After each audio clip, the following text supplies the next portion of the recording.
a banger. What a dope MC. Hey, Raya. I'm just letting them know we ending out April with a, ooh, you know, a banger, banger, banger.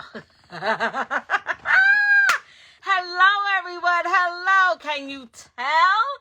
Can you tell I'm amped? Is Sunshine never amped? I'm always amped. But I'm double, triple amped. For the simple fact, this guest right here doesn't do interviews. This guest right here is off the banger, New York, Brooklyn native, you name it, hands down. Listen. Okay, so I already told him I was going live, so let me go ahead and send him that invite. Here we go. Hello, good evening. Hey, what's good, Sunshine? How you feeling? I am feeling amp for amp.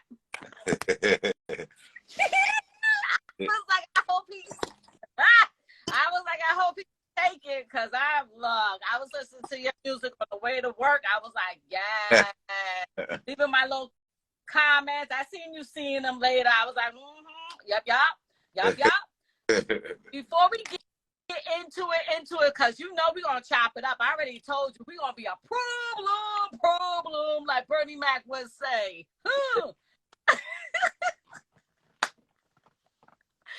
Introduce yourself to the ones who don't know you. Like, go ahead. You can see me well? Bring it just a smidge it down a little. Just a smidge. There you go. What happened? I don't know. I hit the fucking button. All right. Now, introduce yourselves to the ones who may not know you that will know you. I go by the name of Alias Khryst, from Brownsville, Brooklyn. And son of, Claudette Scranton and Melvin Askew. Okay, listen, we're going to look. I'm going to keep 100 with you. I didn't know about you until Raya said, yo, I got such and such. I was like, who? She was like, what? What you mean, who? I was like, Raya, I'm just saying, who? Shout out to Raya 718 in the build. Yes. Hello, everyone. Hello. So we're going to just jump right on in it. First and foremost, thank you, Raya. Word. Second one, thank you for the interview, because you don't do interviews. My cousin was like, yo, how you get him? I was like, Raya. You know what it is? I mean, I've been in the industry for 28 years now. And so you could imagine the amount of interviews that I've done, and it begins to be repetitive. They ask the same stuff all the time, and I don't know. I just be wanting to like capsulate my stories and divvy them out when I so choose to, opposed to kind of like looking like the OG nigga just trying to like get clout off of his past accomplishments and shit like that. You know what I'm saying? Yeah, I feel you 100. But no, if you watched any of my shows, you would know Sunshine totally different. I be hitting people having y'all like, huh? I gotta think of that one. Like, look. But you and our conversations in the DM and everything, I love your energy, your lyrics, and everything to that nature. You know what I mean? Hate that for real. No, for real. One of your songs was like, he gonna learn today. Well, it said some other words, but you gonna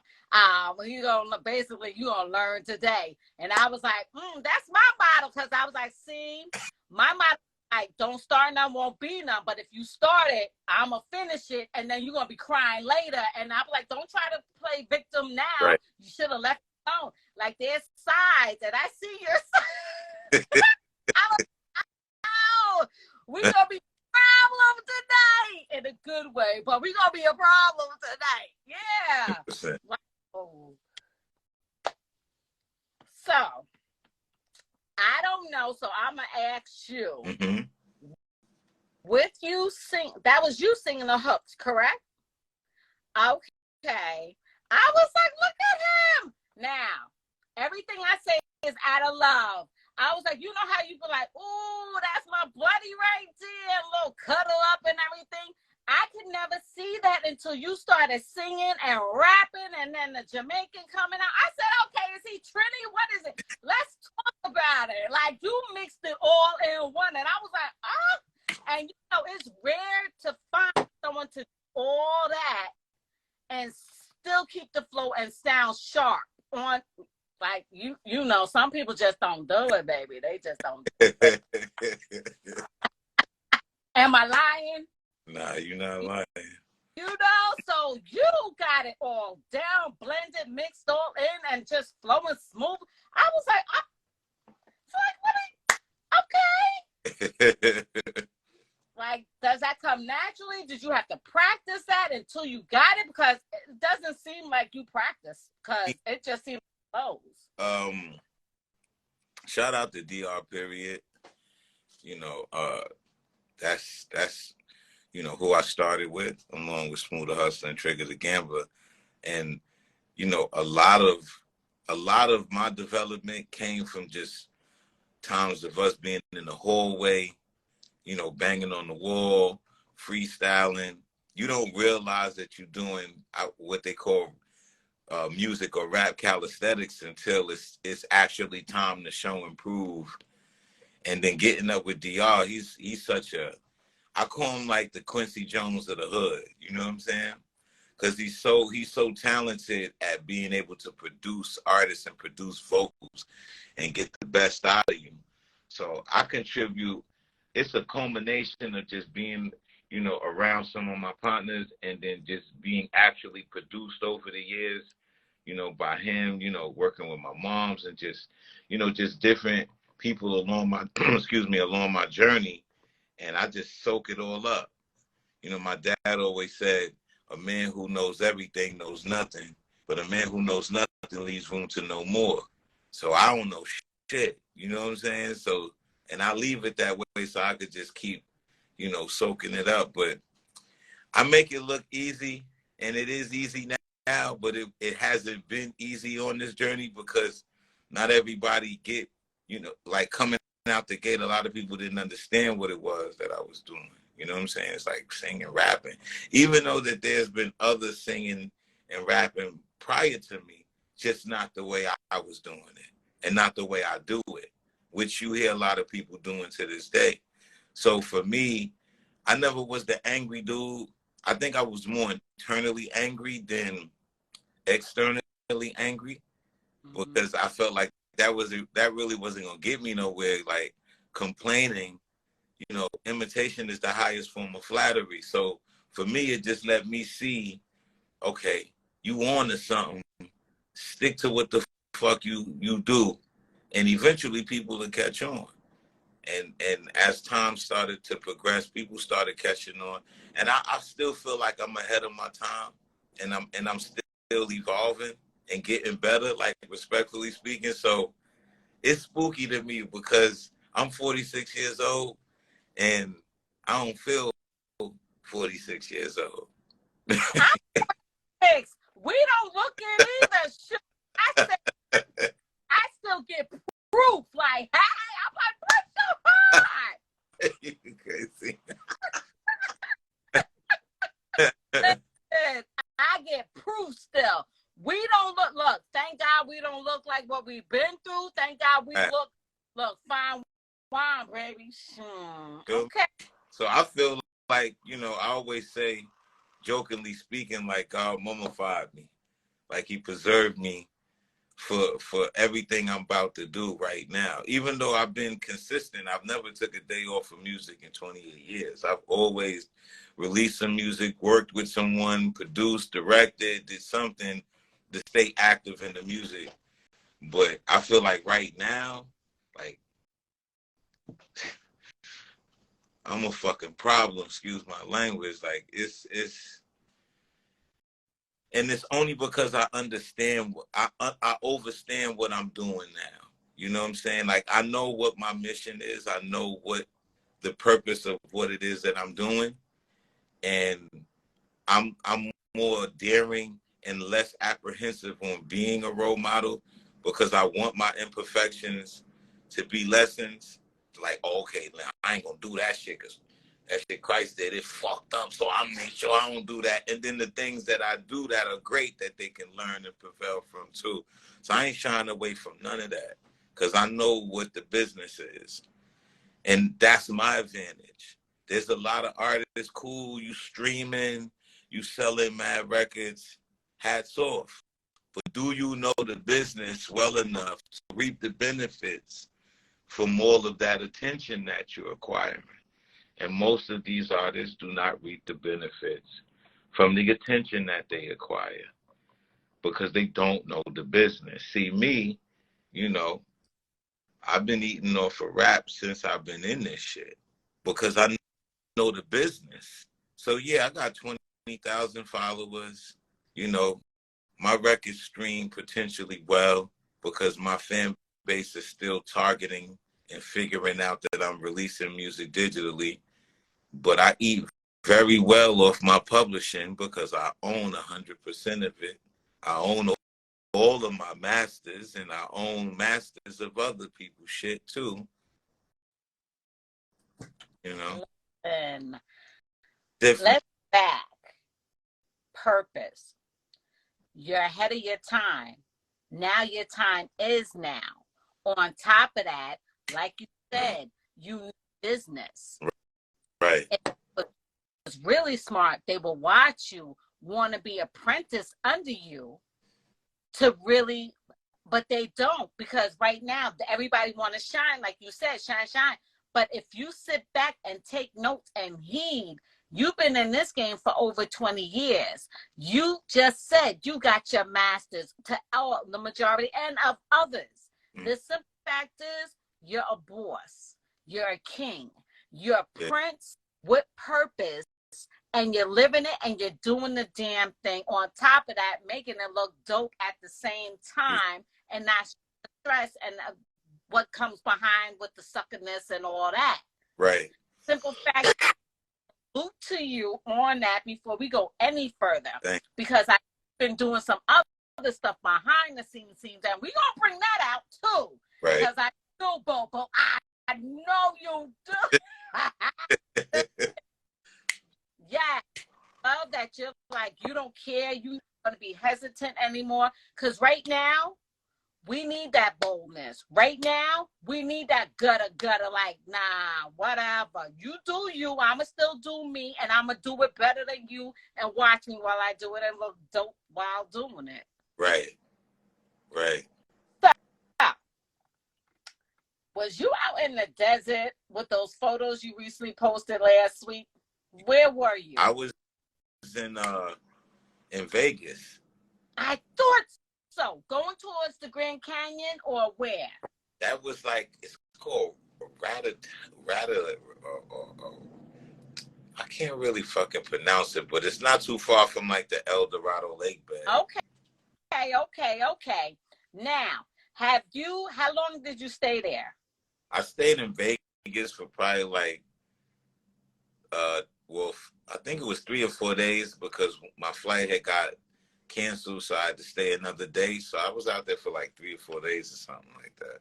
I haven't been to Vegas since the pandemic, and I was like, I need to go. Look, there you go. This my guy Janitor. Shout out to Janitor. He's he directed the videos out there, and it's called the what is this, Violet Ghost Town? Ghost Town. Oh, listen. I went to the Grand Canyon. Beautiful. I want to go down this time when I did the Hoover Dam. Right. Yo, that's down. I was like, okay, yeah, we good. I did it once. I'm good. Yeah. We shot out there, and then we shot an establishment where he works out of, because he works in the film industry as well. And then I went to Colorado, and then I worked with another brother by the name of Joey Sparks, and we shot in what was that? Palmer Park in Colorado Springs. So we was on the mountains. Like behind me was nothing but long trees and death. So if it would have blew my ass, that'd have been it. They like, sure you want to get up there, but the director picked the location. I was like, yeah, fuck that. And I'm afraid of heights, but I got over that shit. Because in my mind, I'm like, I'm here for a purpose. I'm here, you know what I'm saying? Like, I'm not taking nothing away from brothers who do it, because I've shot videos in the hood, and I will continue to do videos like that primarily. But sometimes you got to step out your comfort zone and increase the product value of what you're doing creatively, whether you get 20 views or fucking 100,000 views. You know what I'm saying? Like, you have to show that you care about your art that much, that you're willing to extend the extra mile for the creative process and for people to see how dope, you know, you really can flex your shit. You know what I'm saying? Shout out to my brother Fashion Pre. That's high up there, BT. That's the God right there. Love you, bro. Barriers. You're breaking barriers. And scared of heights, yeah. If I'm on a plane, that's different. But if you got me, like you said, you was on the mountain, I'm like, all right, I'm digging in. I've got the stakes, the spikes. Like, look at here, let's do this, because I'm about that. But now, okay, we done? Let's get the hell up off this. Like, ow. Because you're breaking barriers. And it's like, God is not supposed to be put in a box. He doesn't want us in a box. Right. He wants us to tap into everything. Like right now is the purpose. Right now we tapping into everything and let it explore, let it soar out. Right. No hesitations, boldness. Look, what? Somebody could just say no, and I'm still gonna be like, I'm still gonna do it anyway. Right. With me or you not. Right. But how hot was it up in the desert around this time? I'm not actually cool. You see, I had a jean jacket on. I had a cashmere sweater underneath it and some fleece pants. You know, because I was like, wait, what's the weather right now? I was like, because some parts I know is cool, some parts is hot, and I was like, he got that jacket on. He in the desert. I'm like, I hope he got. He sweat though. Nah, good. I wasn't sweating. It was a good, nice gust of wind. You know, we weren't encapsulated in anything except for like a few shots. But the only time I started getting a little hot is when I, was moving and just being a little animated. But that comes with even if it's cool outside. You know what I'm saying? But it was beautiful. The weather was perfect. I was getting stopped the whole time. From the time, because we got right into it. I got off the plane, came back. We came back to his crib. Said what's up to his wife. Said what's up to my niece. Came downstairs, changed my clothes, and we was heading out. So in the process of going out, stopped, get money, blah blah blah. And everywhere we go, people was like, "Oh my God, I like your outfit. I like it." He was like, "Yo, man, you shining today."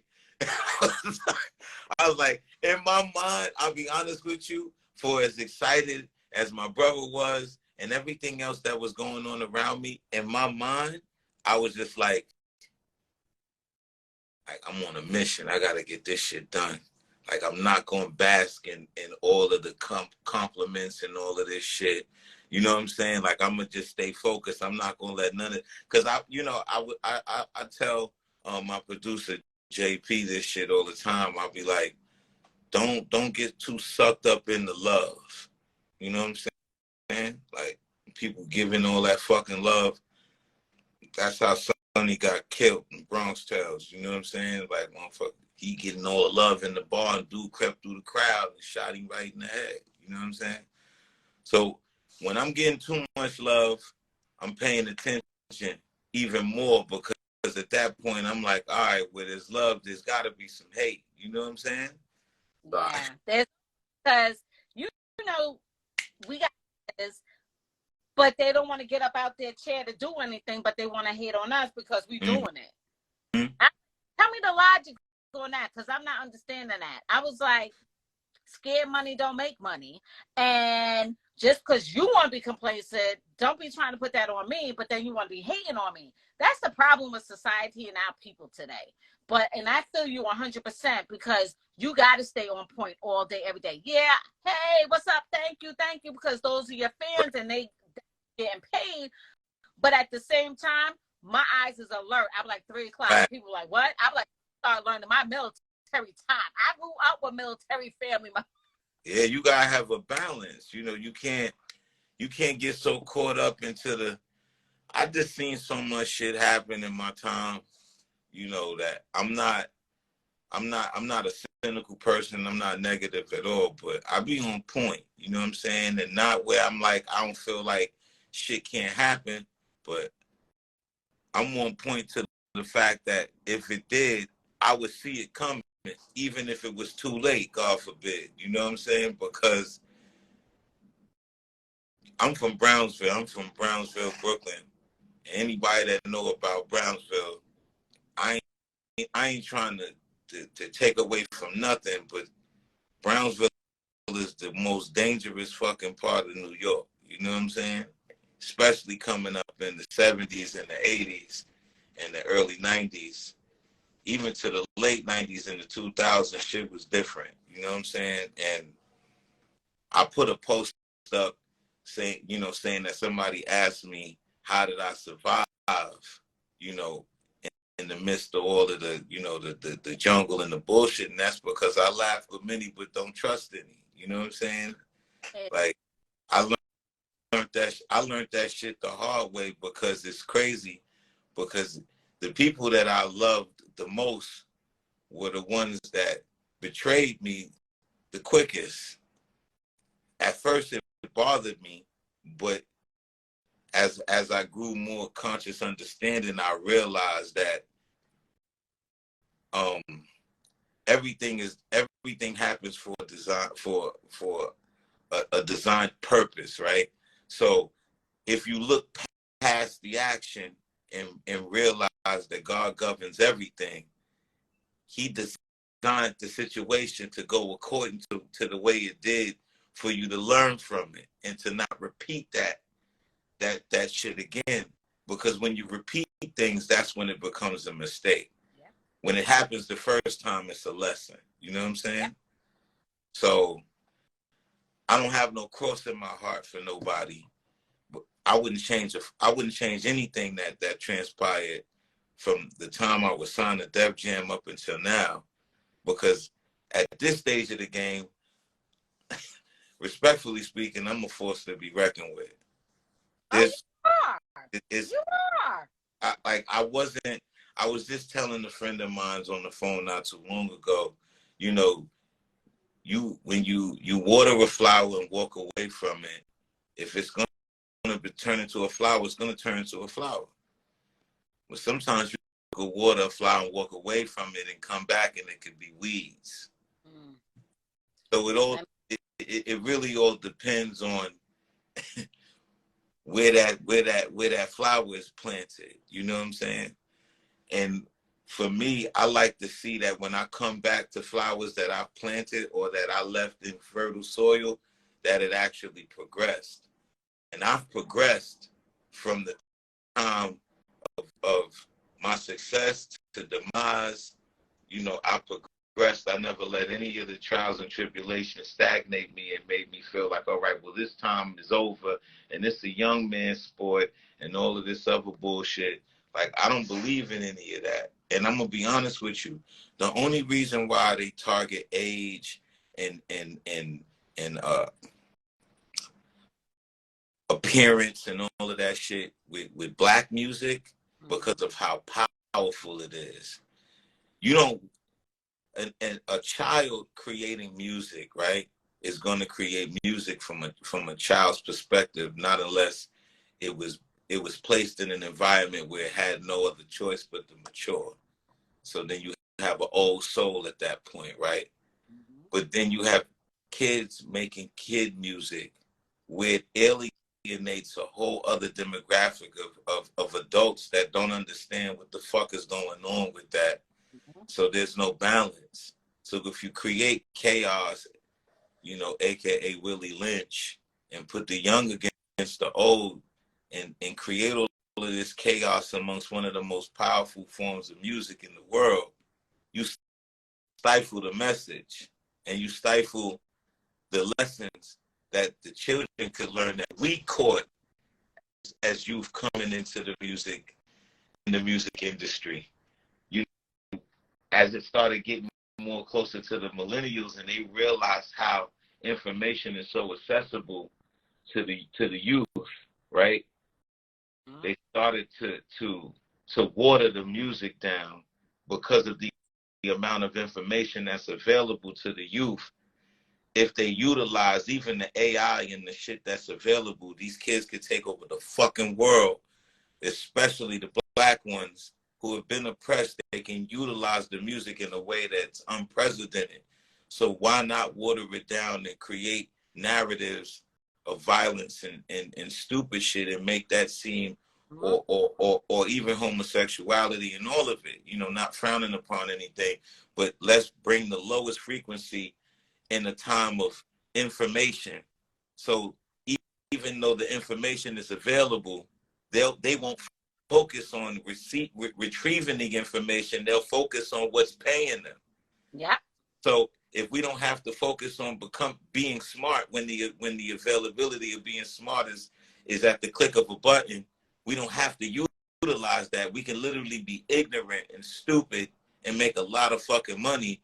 You have artists who have went to college literally being fucking ignorant just to perpetuate a narrative to get the money, right? So yeah.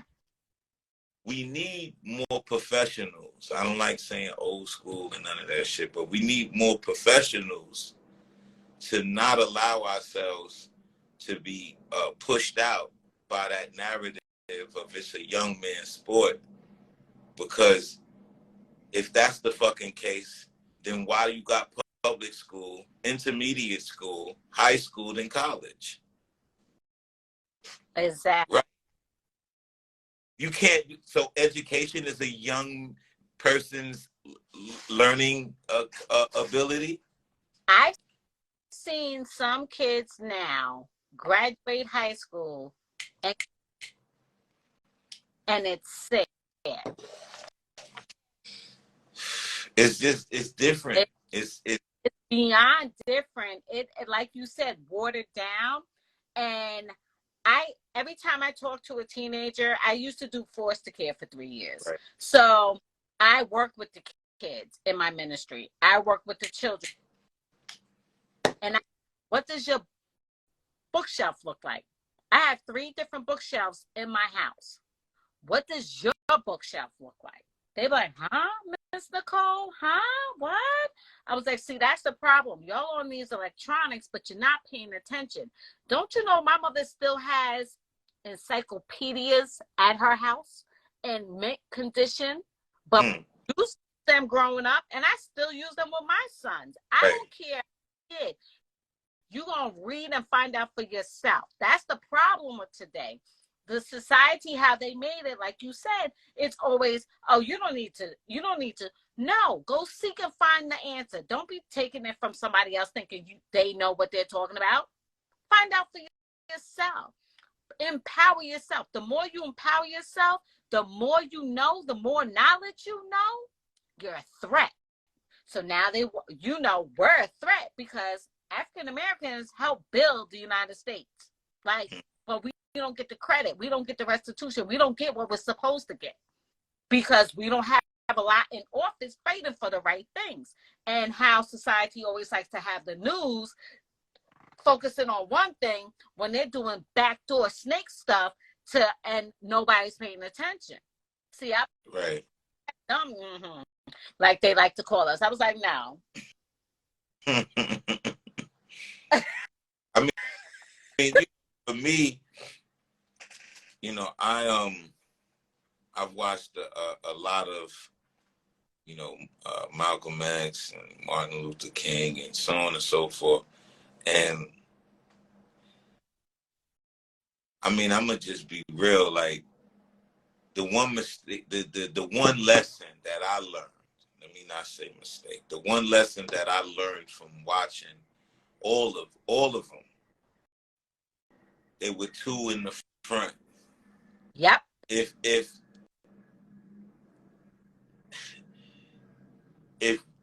we learn to not utilize the publicity angle to really get our message out there, and thinking that utilizing media is going to help us get the message, utilizing media is what's going to distort the message. We got to work in silence if we want to do this shit the right way. Everybody that has tried to do it that way has failed. All that marching shit is cool, but we need to all become billion and trillionaires so we could start walking into some of these office buildings and demanding reparation with $1. You know what I'm saying? I look, 100%. it's 10 billionaires, and we gonna all go into the office buildings, and we're gonna all kick out 100 million apiece to put in whatever legislation we need to make happen for reparation for all Black people. It can happen. You don't think the Jews did it? You don't think that, Spanish people had to fight for the parades and the shit that, like it all comes down to the distractions that they place in front of us so we don't unify, because unification now becomes exploitation. Anytime somebody feels the need to start speaking for us, it has to be a fucking spectacle. It has to be, publicized, and ostracized. Okay, I'm doing this for my peoples. I'm doing that. A lot of people who I know that's doing shit for the community, you don't even know. And I think if we move more like that and pop out like a jack in the box on these motherfuckers, it'll be different.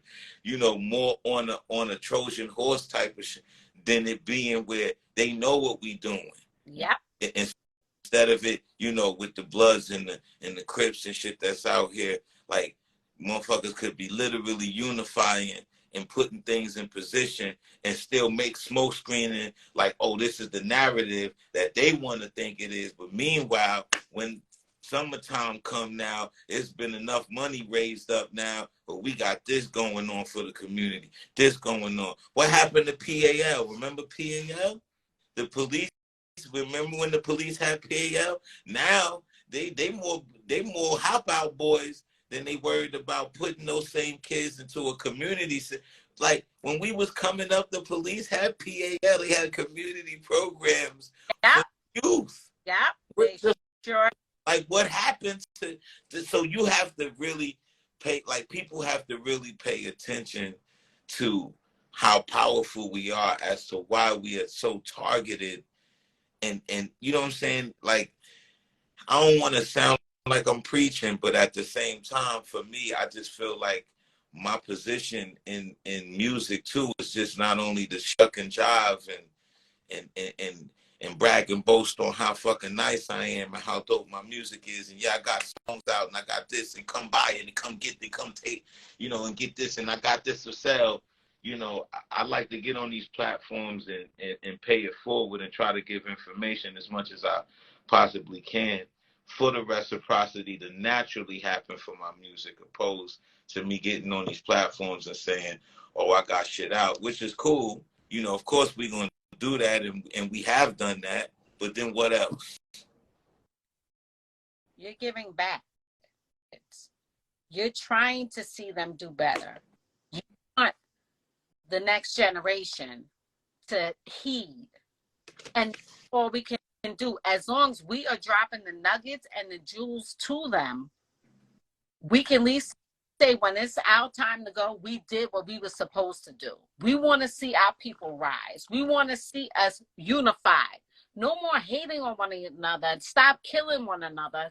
We could go against the police when it's police brutality and everything else, but it's still our brothers and sisters throwing hands. And I wake up and I see so many videotapes of people recording our people fighting at the gas station over another chick or another dude. And it's like, come on.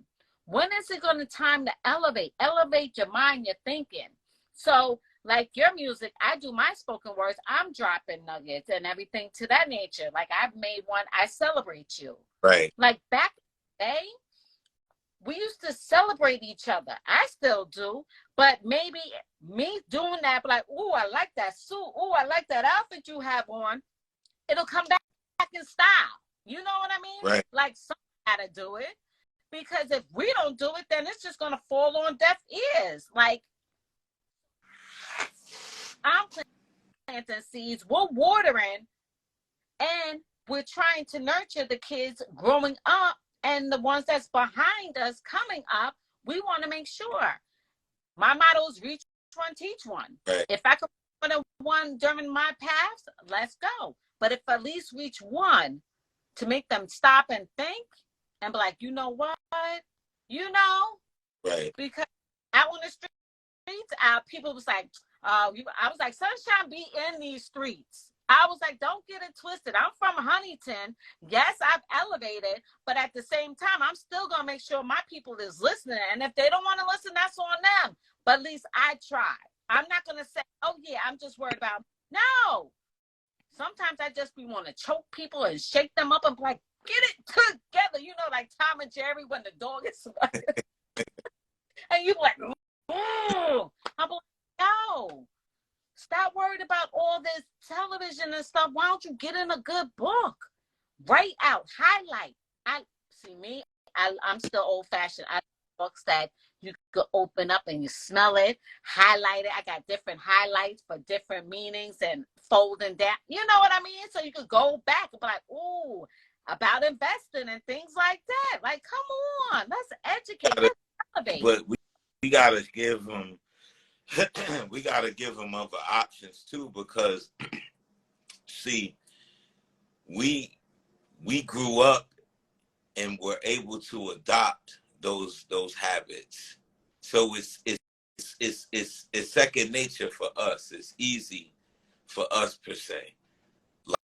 Like whereas for us in their time, you know, to get one of these phones and maneuver through some of these shits, they pick it up from 12 years old and go through the phone. Zip, zip, zip, zip, zip, zip.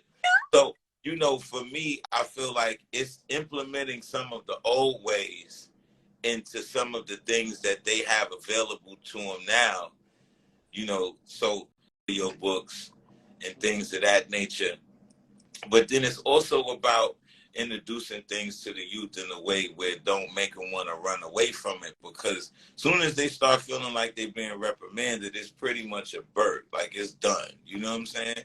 So for me, I could say that I've been blessed with relatability when it comes to the youth. Like they gravitate to me, you know, and I think it comes from just my appearance and how I move and shit like that. And then what comes out of my mouth just draws them in, because they fucking with me or face value. You know what I'm saying? And then once I start talking, they like, damn, the God remind me of us, but, you know, he got some shit to tell me that, you know, my pop's not even saying to me, or my pop's not even around. Yeah. You know what I'm saying? So, you know, I look to Christ. There's a few homies, even like, you know, that I ran into along, you know, my path that I built with, and I see every now and then they tell me they done went to college and turned their life around, and, you know, they still blood or whatever, but, you know, they got options, you know what I'm saying, and shit like that. So, I mean, I've done a lot of great things along my journey, one step at a time, but I know it's not over. You know what I'm saying? Like, the music is just the introduction to Christ. It's not all of who I am. It's just the introduction for you to get to know who I am, if that makes any sense. Oh, that does. Because what I love to do is we talk about the music, we talk about the industry, but I also want them to know who Christ is. Right. The man Like, we have the industry, we have businesses, but at the end of the day, you're human too. Right. So I'm going to switch it up on you right now. Tell me 5 fun facts about you. I love cartoons. I just was watching Super Mario Brothers earlier today. Yo, did you see the movie? I loved I love it. Yo, I went and I took the boys, right? My youngest is 12 and he's over, so, and his Nino is like another son of mine, just from a different, you know? Right. So I'm taking my son with me too, and his father like, go ahead. So he had to sleep over, and I was like, yo, we seeing Super Mario. And my middle son, who's 17, he was like, nah, don't tell me nothing. I was like, yo, you snooze, you lose. Whatever. We going tonight. It's opening night. So we went to the IMAX. My son was like, what's this, Mom? I was like, we doing IMAX. Super Mario Brothers is IMAX. We ain't doing no regular screen. Nah. Yo. I was like, from the beginning to the end, I was like, yo, we could pay and I'll come back again. That's how much I loved it. Like, it made me just, It was like, we play now. It was like watching yourself play the video game. Yeah. A little bit. Yeah, so cartoons is one. I love watching cartoons. Yeah. Fashion is two. You know, I love getting fly a lot. I'm very ostentatious. I will say that. God, I don't. These things are not in order. Like, it's just the fun facts. But God, you know, God is very, very important. I have a very incredible relationship with the Creator, in self and above. And 4 would be music, you know, and 5 would be family. Because I mean, like, my family is the shit.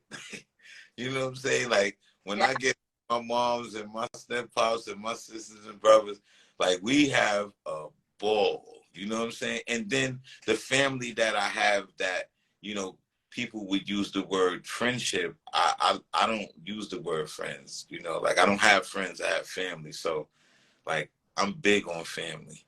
And my tribe, like, we just have a good time. You know what I'm saying? So those would be my 5 fun facts. It probably would have been more, you know, because I got other shit I like doing, but I had to. So let's go further now. 1, I love that because the simple fact is I love cartoons. Like, listen, look, I was told about one of my gray bait. People was like, yo, I was like looking like Gorilla Magilla. People I love cracking jokes. Yeah, okay. So I know you said you scared of heights, right? Well, I love parachute sailing, jet ski, ATVs. Like, I'm elegant, I'm classy, but God gave me 3 boys for a reason. I don't like to get dirty now. If I get dirty, I'm like, oh, I need a shower. Sunshine. But yeah, ATVs. We went to Cali 2 years ago and did ATVs for my son's 16th birthday. Disney.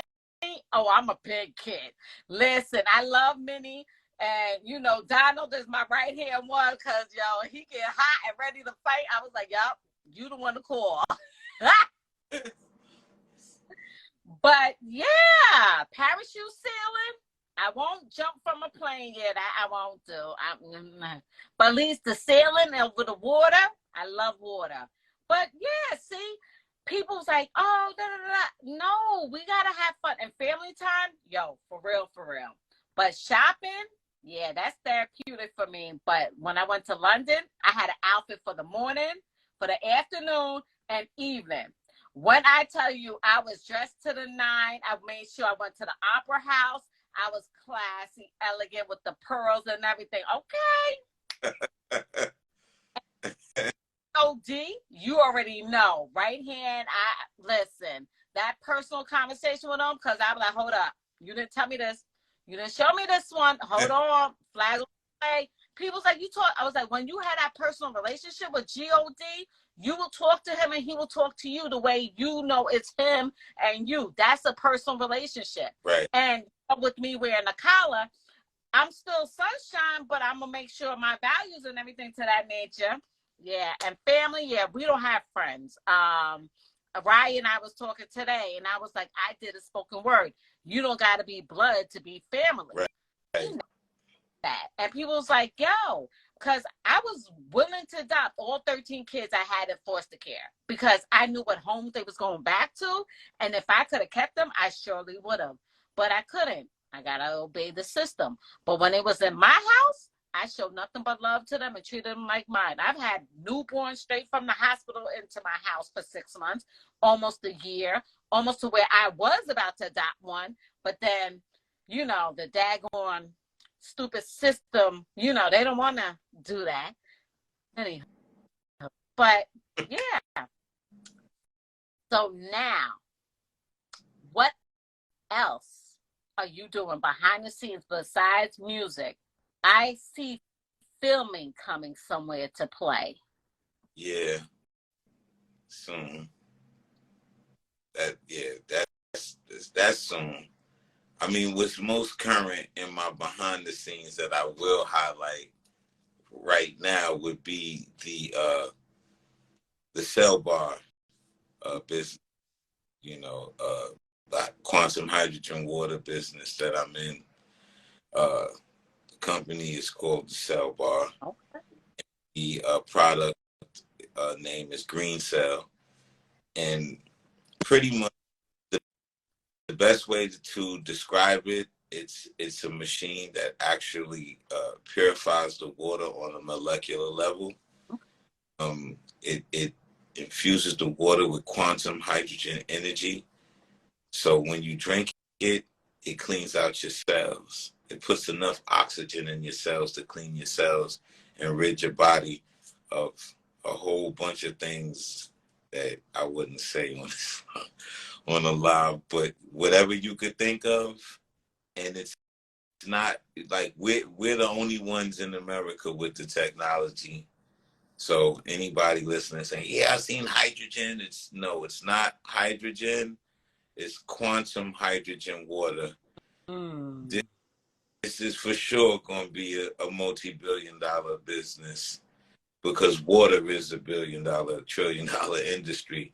But when people get a hold of this technology and they see what this actually can do to their bodies, it rewinds the clock. You know what I'm saying? I mean, look at my skin, like, you know, like for real, like, and I drink 8 cups of this water a day. Okay. It cleans your blood, it cleans your cells, it get rid of the bad bacteria. You know, if your hair's thinning, you know, alopecia, if you have diabetes, you know what I'm saying? Like any of these ailments that have been affecting you, joint pains, any of those type of, you know, high blood pressure, you know, high cholesterol, you know what I'm saying? Like, if you're asthmatic, any of these type of things that MS, any of these type of ailments that you are dealing with, we have tiers. So we have the actual traveling bottle, then we have the tabletop, and then we have the breathing apparatus, just as well as the vortex machine. Now, with the breathing apparatus, you know, you put it up your nose, and as you inhale the water, depending on your status, if your status is severe, then it's about 8 hours you sit on the machine, on the breathing machine, and then you drink a cup of water, a quantum hydrogen water before and after, and you repeat that process until your body is pretty much eradicated whatever the impurities that's going on in your system, and it works 100%. Like, Oh, how can people find it and buy it? you know, you can go to the cellbar.com, and we have an actual IG page, the cellbarmiami.com. We have the flagship store in Miami where you can actually sit in our pods it's like a pod, and you can connect the breathing apparatus in your ears or within your nose, and you can sit under the machine for about 2 hours.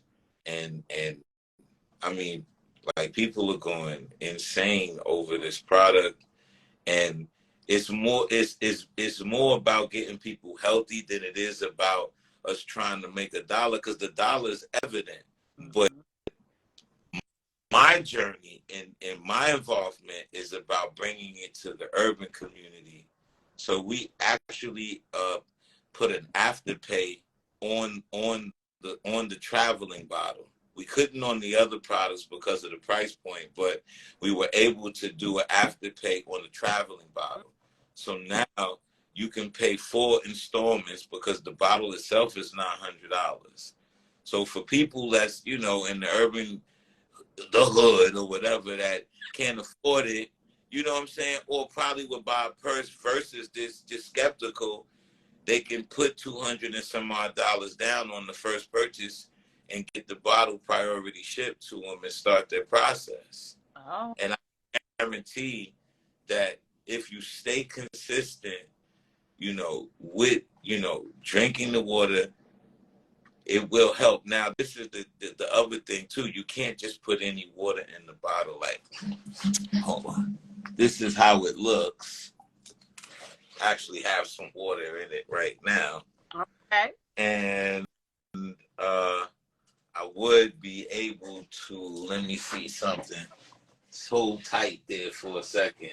Oh, look, I'm glued right here. Like, let sunshine now. 1 second. All right. I'm gonna do a little demonstration of how powerful this machine is. So right here, this is a metal chip that's in the inside of this. Okay. Right? And I'm just gonna put this on, and as soon as you see what's happening? Yep. That's the quantum energy that's making this metal piece jump. I'll just bring it up so people, you see what it's doing? Yep. So I'm taking it off. See, look, it's no magic tricks. So once the top is closed, and then it shows right here, this bottle is actually a loaner because my other one got stolen, but you can see the amount of, quantum energy that's going in from here. You can see the bottle. Yeah. And then you can see how much of it. Once it gets to 2,000, then it's drinkable. Okay. So it has 5 minutes for it to actually get into the water. So it has to be 2,000 on there, and then it's good. Anything 2,000 and up. Well, it just goes up to 2,000 because of this actual machine.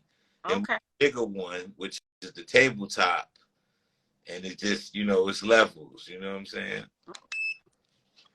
I mean, this is already drinkable. I was just giving you a little demonstration, but yeah, man, it's serious. And then another business I'm about to get into is the jewelry business. This chain that I actually have on right now. The chain when I got it, it's 14 karat, but this has been, he doesn't like the word plated, but it's been dipped in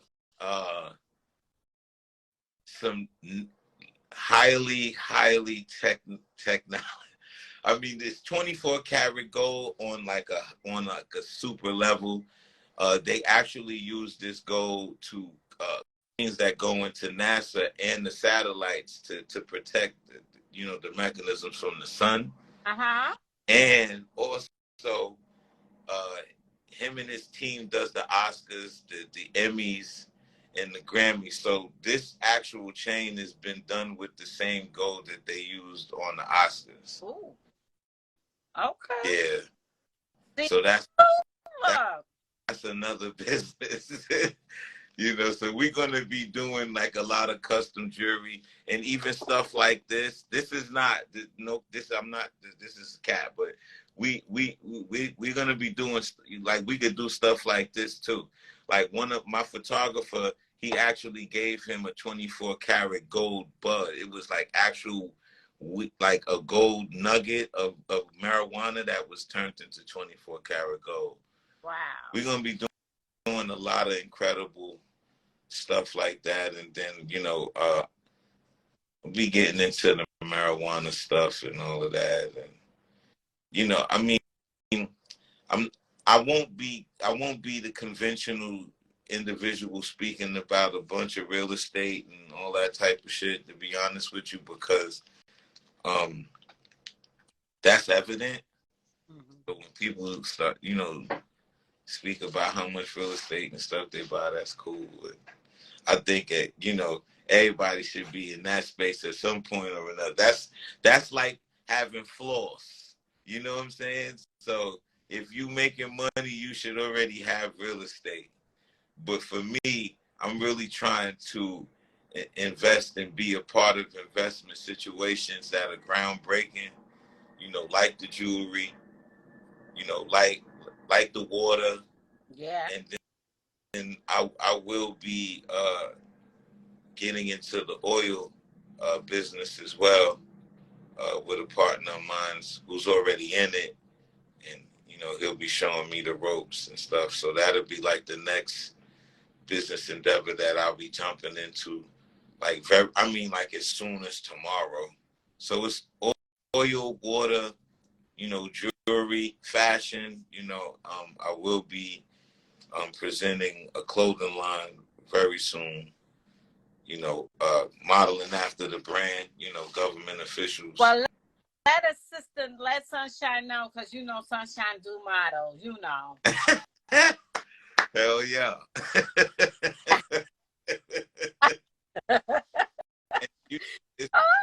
We going, I mean, and then it's going to get into like food. I'm definitely going to be getting into the sunglasses business. Even though these aren't sunglasses, these are my prescription glasses. These people be thinking I'm be trying to be cool with, but I'm trying to be cool and be able to fucking see down the block too. Listen, that's what I'm saying, because I'll be, with my modeling, and when it's time to go on the set, I need my contacts. But yes, I'm liking your glasses and stuff, because listen, okay. Yeah, man, and I mean, sky's the limit. I mean, I think my next biggest thing that I definitely will get into is watches and cars. See, got me right there. Cars, okay. But not buying them, having my own cars, like after my family name Scranton. Ooh. I want to have my own Scranton, line of mobile, cars, and I've been dreaming of that since a kid, because my uncle Muhammad, his drawing skills is so incredible that he literally, I wish I had pictures, he can draw the inside of a car, like how you lift the roof, I mean down to the fan belt, everything. And he was drawing these ill-symmetric style cars that you see right now in the 80s when I was a kid. And I always said, when I become a billionaire, well, at the time I said millionaire, now I'm on the bigger things, but that I would start my own car line after the family name. And it'll be like Ford, like Scranton, but then we have different model, cars under that actual brand. You know what I'm saying? and US based, so we could like have some people in the country being able to have jobs and shit like that too. And we'll mix it up and have robotics, of course, involved at the same time. But these are just some of the prospects. Those things are just meant. Those things are in development because they're still, it's yeah, working. it's still it's more of a vision than it's actually like in motion. But those are things that I definitely see myself getting involved in because I have so many ideas, especially for visually impaired people. I feel like, and I'll just say this, and if it happens, you heard it here first. But I want to have cars. Imagine having cars for visually impaired people with braille on the driver, on the steering wheel. So as they feeling the actual braille, it gives them instructions based on the car knowing where it's going to turn left and to turn right and to move to the No, let me tell you, and I want to give you something else. I write books. I have 6 books out. I'm trying to find a place that does my books into braille. I just had a client. I'm a paralegal. I just had a client. Well, I'm a paralegal by day and an entrepreneur 24 hours, 7 days a week. Okay. Right. So I just had a client who is legally deaf, right? And so he could read mouse, but I'm signing to him. But I'm going further thanks to Day. I'm taking the class because I want to be able to fully speak, not just do the alphabet and stuff like that. I want to be like, thank you. And you know how they, and like, right. I know they're on and stuff like that. And I always be surprising the attorneys because I'm sign language to the new client and their mouth drops open. They're like, I didn't know. I was like, I'm in ministry. I need to be reaching everybody I possibly can. If you're deaf, I need to be able to speak to you to where you know what I mean? So if you're not listening, you see my hand. Yeah, because it's not enough. You have things that are bilingual. You have, shit that's in different languages, but there are nothing for the visually impaired or people who can't hear. There are not enough, things around the city for people who cannot see and who cannot hear. And so many people getting hit by cars because they can't hear the car coming. And people who can't see don't know when to go the fuck across the street. Yeah. They should have, and once again, if it happens, whatever, but they should have where there's if you're blind, it's like sections for walking, right? So yeah. That section where the blind people would walk, there's no way for them to run into anything because it's like an invisible barrier that like where they're walking. So it's only designed for the blind. So you're getting to the same entrances that everybody else is getting into, but just on a separate walkway. Does that make any sense? It makes perfect sense, and I feel you 100%. Oh, I'm not the only one. Oh my God, see? You and I have now gone to another level with our relationship here.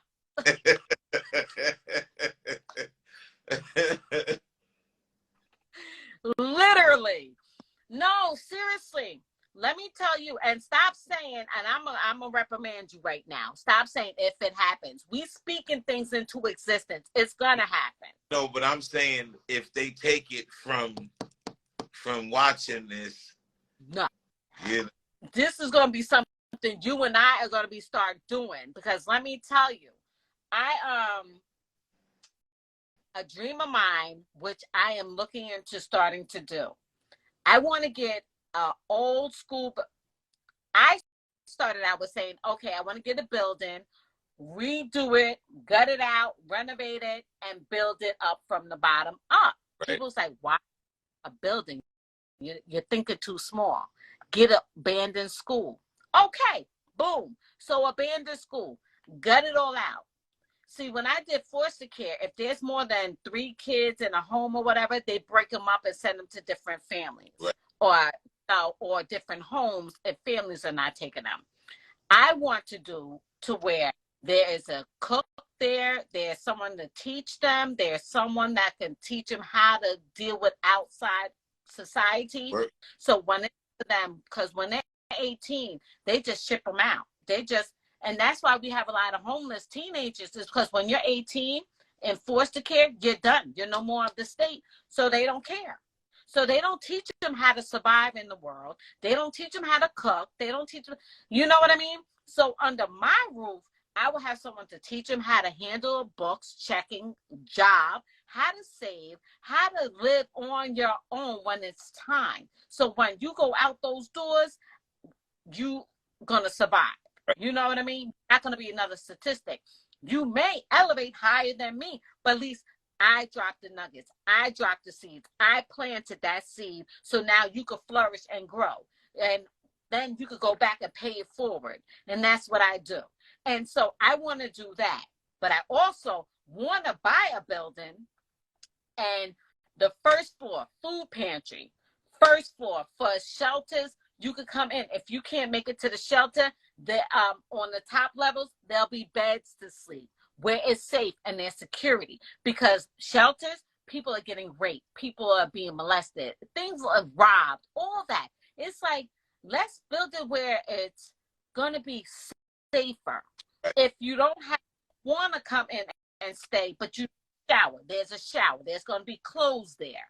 There's going to be teaching to where if you're illiterate, we're going to teach you. And then if you do sign on to 6 months and you want to get clean, we're going to let you stay for free for 6 months, get yourself together, teach you how to manage everything, get you a job and help you live, not over your means, but help you survive. And then when you get to the thing, we're going to go by your base salary, not how much, 1,500 or 2,000 for an apartment. No, where you can survive and still save up to, you know what I mean? Right. Like, we need, like, why are the billionaires not doing this?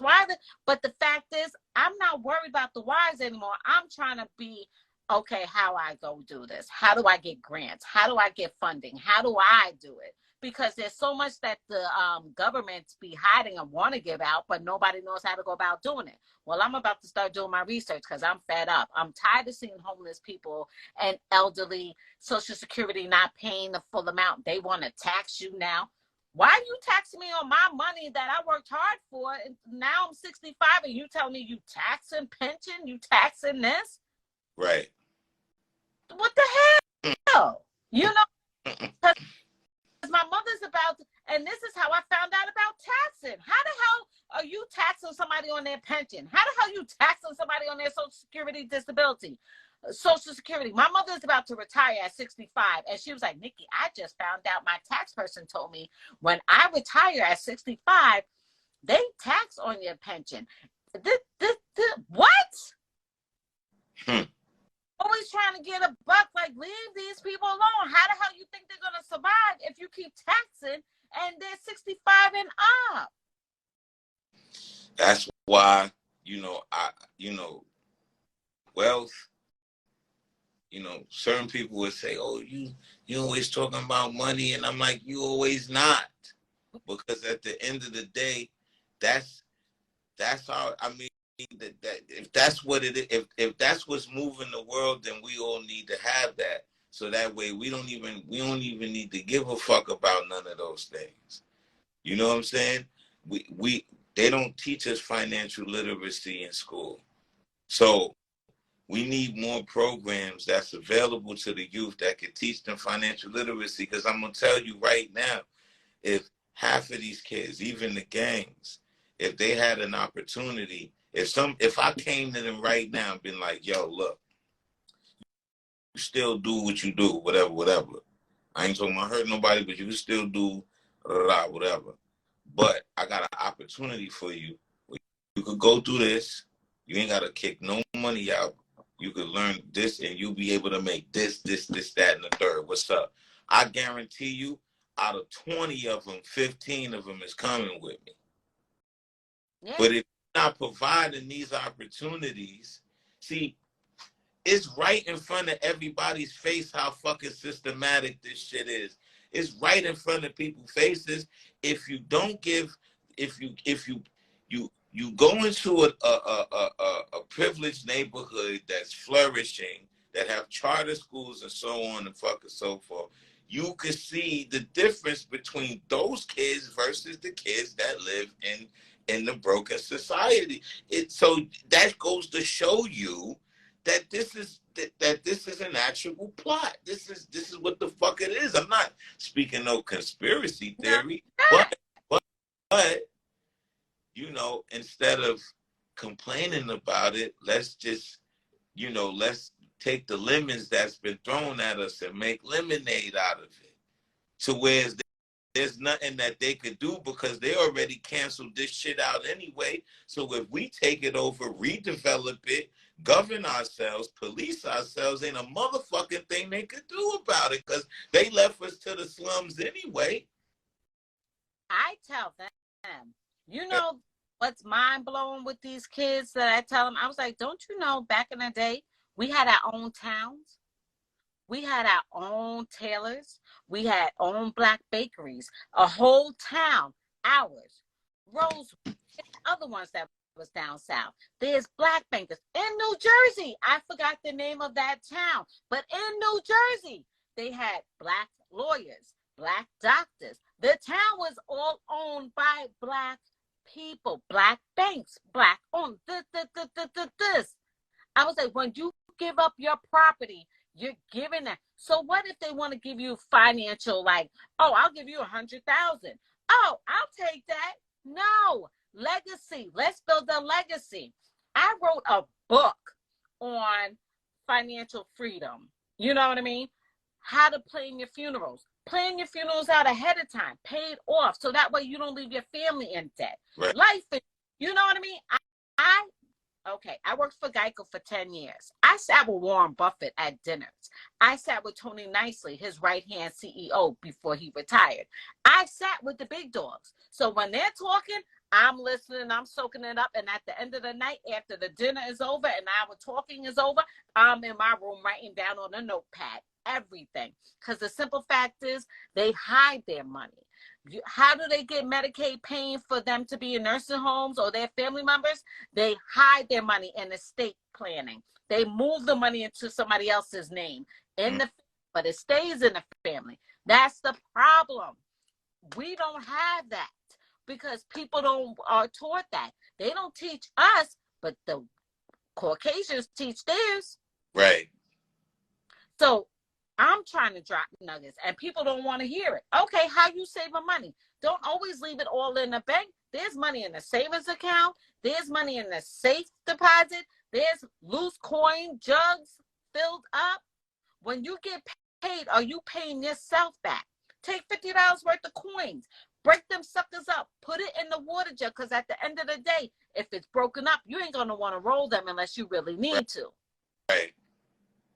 So save money, invest. I got money that come out of my check, go straight to the stash. I already got investments like $10 in one stock, $10 in another, and things to that nature. Mm-hmm. But you can't just hold it. Like in the Bible, when it was like the guy gave them all, those three guys, a coin here, a coin there. What did you do with yours? Oh, I flipped that. What did you do? Oh, I hid it. So you didn't make no money because you're being scared about it. Mm-hmm. But for you to be out there doing, and come on, you'll see the growth. Right. You get those emails, ooh, stash just hit your account. Ooh, this hit your account. Ooh, this. My kids got piggy banks in their thing, water jugs filled up. At the end of the day, when I get my change, I throw it all at the bottom of my pocketbook. Every month, I empty it out, and all that loose change, put it right in the water jug. Mm-hmm. Every $50, loose coins in the water jug. So when it's time for Christmas, they're older. My youngest is 12. Right. My 25, and the middle one is 17, about to go to college. So what you want to do for Christmas? Where you want to go? Then That money, let's roll it up. So that's your spending money. Right. You know what I mean? Let's create memories, but also teaching you how to save. They got savings accounts. Right now, my youngest 12 got $2,000 in his account.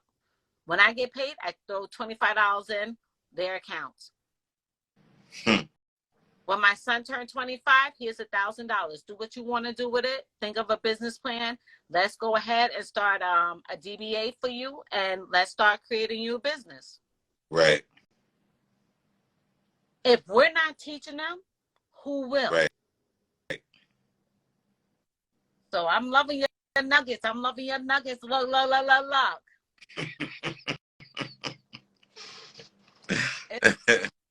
Look, if we're going to be the one to step out the game and make it, then we're going to be out the game and we're not in a box.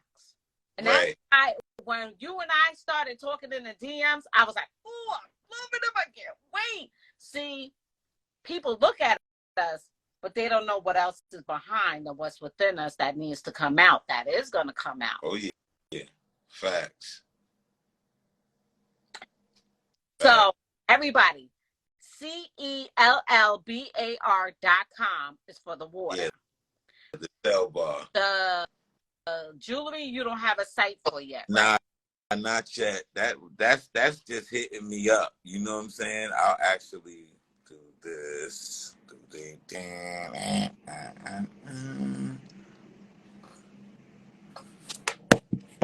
Everyone, hello.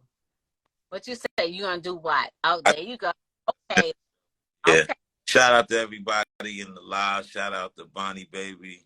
Shout out to my man Willie who just hopped in. Shout out to JP. Shout out to Jazz. Shout out to everybody. I think Yen is in the building. Shout out to everybody who in here. You know what I'm saying? Shout out to Raya. You know, shout out to the whole posse, man. This interview is going to be totally different, didn't I? Yeah. Natural, you know. But very, very natural, and not, you know, it didn't come with the bullshit, you know. So that was important for me. You know? No, look, people's like, yo, I have 2 shows: Celebrating Life with Sunshine and Right. Hip Hop Friday. We here to be informative. That's right, informative. We're here to be informative. See, me, I'm not no Wendy Williams. You know how she did, and I was like, I ain't slandering her, y'all, so I don't get no lawsuits or anything. I'm just saying the facts. There's Nori for the drink champs. There's this and that and that. No, Sunshine is elegant, business, education, talk about hip hop and the legacy, how it was created. And if you have a business, promote it, because the simple fact is word of mouth is the best way. How are you gonna know if nobody talks about it? So that's why I created these. Well, no, sorry. I ain't taking that glory. God said to create, and I created. I'm just a vessel. I'm being obedient. And I love doing it. I love to talk. I love to interact with people, and I love to help others. I want to see you shine because I shine. It's not that, oh, I want them on, oh, I got this, oh, I got that. No, I'm genuine about it. I love hip hop. I love music. Yep. Thanks, Day.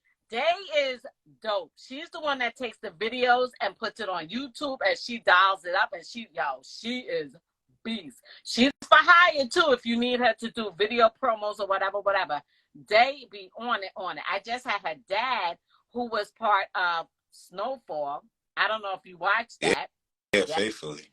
Yes. So his and her mom does sign language, so she's going to be doing the sign language on it to bring it over, because that's another thing I want to do is bring the sign language into the podcast, so that way they can watch it and see what, you know what I mean? That's fire. That's fire. So the simple fact is elevate. I was like, people's like, yo, Sunshine, you doing it. I was like, people could say yes or say no. Which one? Ask not, want not. Look, knock. And I be knocking. I'm like, okay, Daddy, you told me to do this, so okay. Mm-hmm.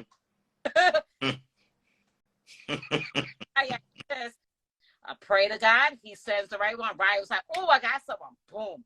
Okay, Ryan, let's boom. She be like, "Okay, now let's do this." Boom. Okay. Yeah, I see you checking out the catalog earlier today. Yeah. Decent amount of songs that I've been I started my independent journey 2016. I didn't really get the whole digital streaming shit at the time. Introduced to me by an individual by the name of Omar Ecott, and he was telling me about this independent distributor, Soulspazm, and I liked what they were doing over there, and I liked some of the artists and especially their jazz selection because that's their biggest selling catalog. And I stalked the CEO for like 6 months. I stalked. Shout out to Jim, CEO with Soulspazm. I stalked him for 6 months. He ain't know who I was. I kept hitting him up like, yo, I'm trying to get some distribution because, once again, I still got the old ways in my head, though. Like, I'm not still understanding their digital distribution platform. But in my mind, I saw it a little differently. Even if it still worked out, I was on his ass, pause. So I got to him and come to find out he was a fan of mine. Love. You know what I'm saying? I was like, okay, so the CEO of the company is a fan of Alias Khryst. All right, bing bong, that's good. We working. So the first release that I decided to drop and get just a trial of what the system would be like is a record that I did with Redman called Lights Out, produced by Mini Mafia. And we did that record a while ago. Salute to Chris Styles. He helped me put that record together. And salute to Mini Mafia for supplying the production. Mini Mafia did 21 Questions for 50 Cent. They did When I See You for Fantasia and stuff for Justin Bieber, so on and so forth. And Chris Styles, he had a production company, Dangerous LLC, where he supplied a lot of production for 50 Cent, like Window Shopper and Disco Inferno, and a lot of his some of his biggest records. So I was doing work with them at the time, and we were in the film center building on 44th and 9th Avenue, and Redman had a studio, I think on the 3rd floor or some shit like that, because we had a mirror image in the building at the time, and he had his own studio in the building, and we had bumped into each other. I I bought a box of pizza. I'm in the elevator. He's like, yo, Christ, I could get a slice of that pizza. This nigga's always eating out of my food. When we was in Def Jam, when I remember, I'm going to come back to that. Now that I'm thinking, I remember one time I went to McDonald's, because we, like, 160 Varick Street was where Def Jam was at the time. And if anybody knows that area, because SOB is like right down the block. And there's a McDonald's right there. So I had got me some McDonald's, and I went into Def Jam, and I bumped into Redman. And he, yo, can I get some of them fries? He's like, let me get some fries out your bag and shit. I give him some. He snatched the whole fries. I'm chasing him all around fucking Def Jam. He probably be so high he didn't remember this shit. But yeah, so fast forward, boom, he asked me for a slice of pizza in the elevator. Me and Styles were together. And then he was like, yo, we were supposed to do a record with each other. He said some shit like that. And I was like, yeah. So Styles just jumped on it. He was like, yo, we need to get that record done. And me and Irk was the vice president of the company at that time. and my right hand. We was like Jimmy Jam, Terry Lewis. You know what I'm saying? That's how our brains work with music. So he was playing me we were going through a bunch of joints that I had already had, and I heard that beat, and it already had the hook on it, and I just sang over what was there, you know. But I didn't. I think Bruce Wayne, who's one half of Midi Mafia, he had sang the hook, and then we took him off, and I sang it, and then we went downstairs. We played it for Redman. I already had my verse on it, and he fucked with it. And he blacked out, did his thing, and I sat on the record for a while. That record is about from 2016 when I released it. That record was about, I want to say, from that date, about 7 years old. Wow. So, it was a lot that went with the record because, you know, who's his manager, you know, I was trying to get in contact with them to get, you know, publishing information and shit like that. And my publishing administrator was like, Redman took more publishing off the record than we would naturally have given him. I said, don't worry about it, because you know what? At the end of the day, you know, I appreciate his contribution to the song, and I ain't pay him. He jumped on the record on the strength, and it's his name also that's going to bring a certain amount of attention to the record that other people wouldn't have fucked with if he wasn't on the record. You know, just call a spade a spade. So I was like, don't worry about it. That shit is light. And I had tried to get with him for him to, you know, for us to do the video, but it was like trying to put butter in your fucking hand. It just slipped, you know, it just kept. So I had to kind of move on, and that drove me to keep dropping records. But then J57, who's a really well-known DJ, him and J Coop, who did Bad and Bougie, and what else did J Coop do? He did I Got the Keys for Jay-Z. Oh, okay. So yeah, they did the remix for the Lights Out record, and that did well. And then I just kept dropping joints. I just kept dropping singles. And then I connected with my brother True. Shout out to True from True Light Films. Me and him hooked up, and I had this record called Father's Day. And people thought the record was me talking about my kids. It really was me saying that, you know, these niggas is my sons. You know what I'm saying? That's, you know, taking my shit and you know. Can I just say with that, if they saw the dynamics from Spike Lee, Do the Right Thing, and how you added that in, they would have got the logic. They would have. That was the second one. Oh, that's the second one. So I missed the first one. There's two. There's Father's Day 1, and that's Father's Day 2.0. The one you talking about. Okay. So the Father's Day 1, that's what set it off.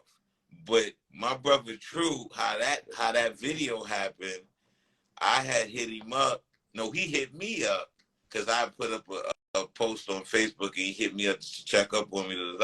And then I asked him, I said, yo, how much it's going to take to shoot this video? Woo, woo, woo. He was like, look, man, let's just link, make shit happen. He, you know, go crazy with it. And we put the video together, and it set it off. And then we just kept shooting. And then my cousin, shout out to my cousin Tadro Elite, he got on board. And then him and my brother, my cousin, we just started shooting, and it started getting crazy. It got to the point where I think we did a total of over 40-something videos that's on my channel right now. Our goal is to get to 100. Shout out to Mayhem friend, because he inspired that. I seen he had like 109 videos. He probably got more now, but at the time I saw 109 videos. I was like, shit. The fuck fucking business too long to not have at least 200. You know what I'm saying? So now, you know, our goal is to have about 200 videos, you know, before 2025. You know what I'm saying? Okay. Probably be more than that by then, but you know, I enjoy shooting videos because there were a point in time where I didn't enjoy shooting videos. I went through a lot of I was one of those people who went through like spurts of depression growing up. You know what I'm saying? I've been suicidal twice in my life. You know what I'm saying? And I've been through a lot of shit where I didn't even like looking in the mirror at myself. You know, coming up, just dark shit that I just dealt with as a kid until, you know, I was introduced to Allah through the 5% Nation, and just through, you know, spirituality as a whole, you know, Odisha included, and just all of the different paths of spirituality that was brought to my attention, even through my uncle Muhammad. You know what I'm saying? And it allowed me to dig deeper into myself and see beyond physical and beyond materialism, and really allowed me to dig more deeper into the value of myself. And you can't tell me I ain't that nigga, dude. anybody that know me, Bonnie, anybody on here, JP, they will tell you that man love himself. You cannot tell him he is not Denzel Washington on a skateboard. You know what I'm saying? I'm like, because I always keep it 100. Growing up, I didn't love myself enough because I used to be bullied with my mole. Okay. Fun of. And it came from the hands of my aunt, one of my mother's sisters. And to this day, she is pure evil, and my kids have not met her. But complex about my mole growing up. People like that dirt mark and it's like that. Now, like you said, you can't tell me ish. Sunshine look good, and I will not water down myself for anybody ever again. But the thing is, growing up, I had insecurities because of my mole. I didn't think I was beautiful. I was like, because everybody would make fun of me. But at the end of the day now, I'm like, you can kick rocks because I know who I am. I know who has called me to be. Right. So no, I'm not going to settle for just the riffraffs and things like that. The simple fact is, beauty is within the eyes of the beholder. And it's also, I love me. So if you don't like me, I'm like, I don't give a damn. I tell people, but before I always wanted to be received because my mother and father was separated, you know, and so I had my stepdad. So there was issues with my real dad and my mom's. So, you know, you being that child in the middle, the tug of war and stuff like that. Right. So you got issues right there, daddy issues. So I made a spoken word about that, daddy issues. I don't got that no more. I told him, nigga, you did you, whatever. But my kids don't know you, and that's okay, because I'm cool with that, because they got a guy that stepped up, my godfather, who is now like their godfather, who's their grandpa, they say. So the simple fact is, I've been through some ish, but I wrote about it in my book, because you got to heal. Mm-hmm. So my autobiography, I talk about my divorce with my ex-husband, who I was with for 20 years, the scumbag and everything else. I sure did. Because the fact is, it wasn't me. It's a he issue. He got an issue. He's a narcissist and things like that. But before, I thought it was me. Now, kick rocks, bruh. Yeah, whatever. Look, everybody was like, oh, you lost weight. Yes, because I was loving me again. I was like, I love Nicole. I love Sunshine. So in that marriage, I used to be 4 or 5 when I met him, and then I was a 6, 7 after the third child. Then I went to a 8, 10, and then I've never been an 8, 10. So when I left his ass, and I say it like that, yes, I'm a minister, but I left his ass. When I left his ass, I got back in the gym, started loving me, taking me out on dates. Now, can't tell me ish. What? Look, you gotta come correct, because I know what I bring to the table. So now dating somebody, that's a different story. Now it's a nightmare. I was like, huh? What happened? So right now it's just we grinding. I was Yeah, that's a fact. so Amazing. And you love you, I love me. Listen, I did a whole photo shoot up in London. People was like, who was taking pictures? Me, I set my phone and camera on timer and was pause, flash, pause. What? Couldn't tell me it. It took time to come back. Now I know when you internationally, woo, baby, watch your luggage, because they charge you a different fee than the U.S., man. Yep. I had to pay $100 for my luggage to come back. What? I went shopping. Oh. See, I'm gonna tell you the trick to that. I'm gonna tell you the trick. You'd have came out better on top if you'd have just put that shit in a box and sent it through Royal Mail and shipped it right back to your crib. You feel me? Oh, now I know. But I was sitting on a suitcase trying to zipper, and I got people in London, so they just gave me their luggage. They was laughing at me. They was like, "Girl, just take my luggage. Just take my." You crazy out there. You should have just shipped that shit to your crib, Sean. Now I will, okay? Yeah. Listen, I had 2 carry-ons, and I stored the other 2. Then, I went souvenir shopping for my godfather, for my 3 boys, my granddaughter. I saw hoodies and stuff, and I brought me some stuff, and then I went to the opera house, And look, the fly shit too is most of the stores that you shop in out there, especially like in Paris, you can order it in the store and have it shipped from the store to your crib, to your, Yeah. Now I know now.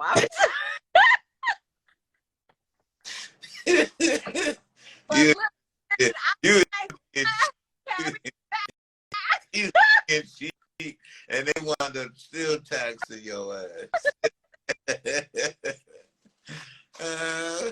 Like, damn. $, the fuck? I'd have been pissed. And I looked at them. I was like, I'm sorry, what? I was like, well, it probably about $100 just to ship that shit. Yeah, I know now. Oh, you know what to do next time. Mm-hmm. Next time you go back, you'll be on the private, so you could just put a private jet. You be all right. Listen, okay. Yeah. Listen, private jets too. You know that, right? Minister. I'm a minister too. I'm an ordained minister as well. No, I didn't. Are we really gonna talk? So, what happened was, my brother janitor, who I don't know if he's still on, he wanted me to officiate his marriage. He wanted me to marry him and his wife. So he gave me the information on how, to get myself registered so I could officiate the marriage or whatever. And I've been a minister since April 14, I don't know, 2003 or 2005. Yeah. Okay. People and stuff like that. It's crazy. They always send me my certificate every few years just to let me know that, to let you know, it's time for you to start executing that as well. Yeah. Mm-hmm. Supposed to have married my ex's sister and her husband, but something happened in Connecticut because that's where they lived. Something happened in Connecticut at the time where even then my documentation wasn't fully established, so that one didn't happen either. So if it happens, it comes around again, you know, I'll be able to do it because I'm in like swimwear now. You know what I'm saying? Yeah. I just dropped the book, The Calling, The Assignments, The Mantle. Oh, People don't understand the seriousness of being a minister and being in the prophetic and being in ministry, because we get bad names because of other people. So people look at it. I was like, so when I show the real, I can't fake it. Ryan knows if I'm talking to somebody and she be like, I saw your face. I was like, I can't. I listen. My face tells on me quick, because if I don't rock with you, my face will tell you, what are you doing here? that's So, me all day. right? But listen, I'm just like, this is me. That's how the kids could receive me, because they was like, yo, you keep it 100. I was like, yeah. I've been bullied growing up, but now let somebody mess with me. That's my motto. Don't start, no, won't be none. Because in my household, my mother's like, turn out the cheek, turn out the cheek. But meanwhile, I know how to fight, but I don't want to deal with my mother going home if I get caught in a fight on school premises. Like, do I want to beat your or do I want to get my when I go home? Right. No, because I got to go home to my mama. Well, ninth grade was 1 year. I was like, I was done turning the other cheek, and they want to come to my classroom. Okay. See, I'm in my classroom, minding my own business, getting my A's and B's, and y'all want to go. Okay, you're going to learn today. When you said that, they're going to learn. I was like, that's my motto. You're going to learn today. They learned that day. And I thought my mother would have had to pay to have the locker redone, because I was jamming her head. It's I was like, you know what? I'm not turning out the cheek. I'm going to make you a prime example, so the rest of y'all leave me the hell alone. Because, you know, light skin, long hair, oh, she thinks she better than that. No, I just know I'm not going to be a hood rat up in the same place. And there's nothing wrong with her. But if you want to be sleeping with all the other boys and everything, that's you. That's not me, boo-boo. Simple fact is, I know where I want to go, and that is not staying in Huntington. I love Huntington. I go back and visit. But I'm not staying there, because my mind is, I'm dreaming bigger and better. I'm millionaire, billionaire. I spoke that growing up. Now look, my sister was like, remember growing up, you said you always wanted to go to London and the Opera House. Look at you, you did it. And I was like, I did do, like, I started, like, everything I spoke of, I'm doing now. Right. But I didn't remember. My sister had to bring that back. I'm the oldest. So she was like, yo, I'm proud of you. You doing everything you said you wanted to do.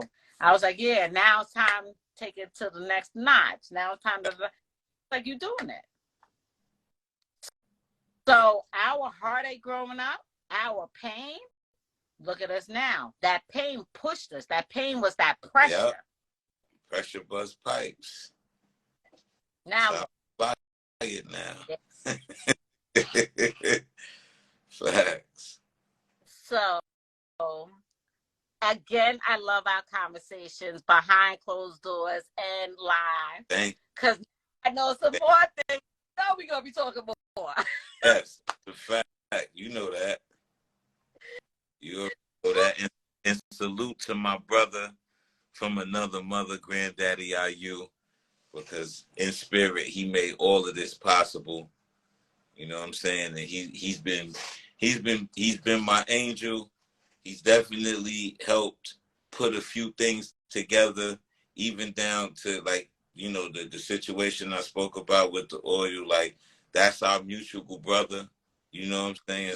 So there's a lot of things that IU is doing for me in heaven right now that is, like, unprecedented, just based on the connectivity between us and a lot of people. And I'm going to pay it forward as soon as it all comes together. That's for damn sure. So, yeah, he put his thing. Peace to my brother, man. He was like, what is it so much about you? Ryan's telling me I need to get on your show, and your cousin Dre told my brother Kay to get you on. And he was like, what is it about you? He said that on live. He was like, what is it about you? I said, I'm sunshine, baby. By the end of the interview, he was like, nah, you my Nikki sunshine. Nah, man, like people don't realize, like, you know, like me and IU are like this. You know what I'm saying? Like, you anybody seeing it from the gram or anything else, they probably wouldn't know that because you wouldn't expect our personalities to be. But we were a lot alike. We was like Siskel and Ebert. We like shit. We would sit on the phone and just tear everybody's shit apart. And I remember when I was working with Ice-T on the Gangster Rap project, and you know, I had got some beats from IU. I was like, "Yo, Ice working on a project," and I alley-ooped him, and he got the title track for Ice-T's album Gangster Rap. IU produced the title track for that project, and then I helped him. You know, well, I attempted to help him, but some shit happened. He had a record with Tupac, and you know, I was helping him put some things together to get the record out, but we was, you know, trying to get in contact with Afeni, you know, to like approve, the record. You know what I'm saying? Because I'm versed with his brother. Me and his brother actually follow each other on Instagram, but I don't know what happened at the time. I think it was some people that was involved. It just got a little extra, but we got we have so many records that we did that's out that didn't come out. Like we just would work. You know what I'm saying? And it's funny because this song that I did called All Said and Done, if you on my YouTube channel and look at the record All Said and Done, that's actually in the studio that he hooked me up with in Long Island. He was there. He just didn't get in the video. He was sitting right across from me when I was performing, and I was like, "Yo, get in the video." He's like, "Nah, man." You know, he'd be like, "Nah, man, I'm good, man." That's you. Go ahead. Yeah. I ain't fucking with that shit, man. Fuck that shit. You know what I'm saying? So I was like, all right, cool, no problem. But I mean, he's still here, you know, may not be an avatar, but he's here in energy because we are all energy. Our flesh is our avatar. Yeah. You know what I'm saying? So at this point, he doesn't have an actual host for his energy, but his energy still is in present because we're talking about it. Mm-hmm. Man. So yeah, rest in peace to my brother, man. And salute to the family and everybody. Yeah. That's dope. I didn't know that. Now we know. Yeah, nah, we did a lot of great shit. Like we did a lot of great records. We made a lot of moves, man. Like I actually did the publishing administration for his last project that dropped. I forget the name of it. It was the one with the cartoon character on the front of it. Latest project that came out, he had Method Man on it, Rod Digger, Freddie Fox. I'm trying to remember the name. I see the cover. Yeah. With the dude with the hat on, but I can't remember the actual name of the project now. But Essence. Yeah. Yep, the essence. Yeah. It's green and black and yeah. Yep, you got essence. Yeah. Thank you. Yeah, because he had hit me and was like, "Yo, man, I got all these fucking people on this goddamn project, man, and I got to register all these fucking records, man. I don't want to do this shit, man." You sound like him. I said, well, I have my consulting business, and that's what I do. I said, man, just give me $100, man. I'll do that shit for you. He said, $100, man. What's your cash app? He said, he sent me the $100. I took the $100. I bought me some fucking weed with that shit, and I sat in here and I did that shit in 15 minutes. He couldn't believe it. I did everybody shit. I broke the publishing down for all. I think it was like 14 records, and I mean I know publishing, so I knew how to break everybody's percentages down to make sure that he got his, his 50% is the producer, and then the break the splits down for all of the artists that participated on the record, including myself and Method Man and blah, blah, blah, blah. And I sent them everything. I actually have that shit in my phone to this day. All of the splits that I did for him, and I sent it over to him. And I said, now all you got to do is just take, because he already knew how to register the records. He just needed the breakdown. So I did all the breakdowns, which he knew how to do too, but he didn't want to do it. So I did all the breakdowns for him on the publishing splits and sent it to him so he could register. I think he had somebody else register him because he didn't want to do that either. But that, if everybody that's getting their little publishing checks from that project, you know, you could thank your boy and IU for wanting to do the right thing. Because everybody got publishing on that project. Riot said he said you was a genius. Real talk. You know what? I'll accept that. I think that's a bit much, but I'll accept that. You know what I'm saying? Don't talk down on you. Nah, I wouldn't say talk down. I mean, that goes back to what I said, like being foolish enough to leave room to know more. So genius just sounds like I peaked, and I haven't peaked yet. You know what I'm saying? It's like I know myself to be smart or to be intelligent, genius level, but peaked. Yeah, I'm still foolish enough that I have room enough I haven't peaked yet. I don't know when the fuck I'm gonna peak, excuse my French, but I haven't peaked yet. So I'm humble when every time you would say that to me, he's like, yo man, you a fucking genius, man. You're a genius, man. I'm like, no, you the genius, nigga. I don't think people gave him the amount of credit that he actually deserves as an MC, as a man, as a friend, as a comedian, because he was funny as heaven, boy. He had me rolling. I said, and he moved his flowers while he was here. I just wish he pulled his pants up because he just always. I said, yo, IU, man, my dude. Cause I used to get him and his brother mixed up because his brother's a twin, and but how I knew the difference because the brother don't wear his pants sagging. Mm-hmm. Like you couldn't tell him nothing. He loved car canal jeans because they already gave you the sag look. You know what I'm saying? He was on that shit before it was popular. That was just his thing. He was sagging with a 40 cuffed. Like, like a little baby. He had that 40, cuffed. He got rid of that. I don't think he ever smoked weed. I think I tried to get him to smoke weed with me. And he's like, nah, man, that ain't my thing. I don't smoke no weed, man. Like, fucking with that. I ain't fucking with that shit. He just go back.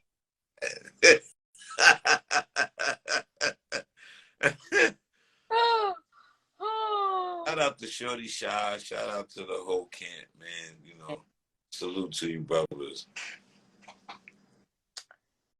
That was something I didn't know that you told us about with the doing the essence, the distribution, and that's. Yeah, man. I always, advised him on a few things like, business wise or whatever.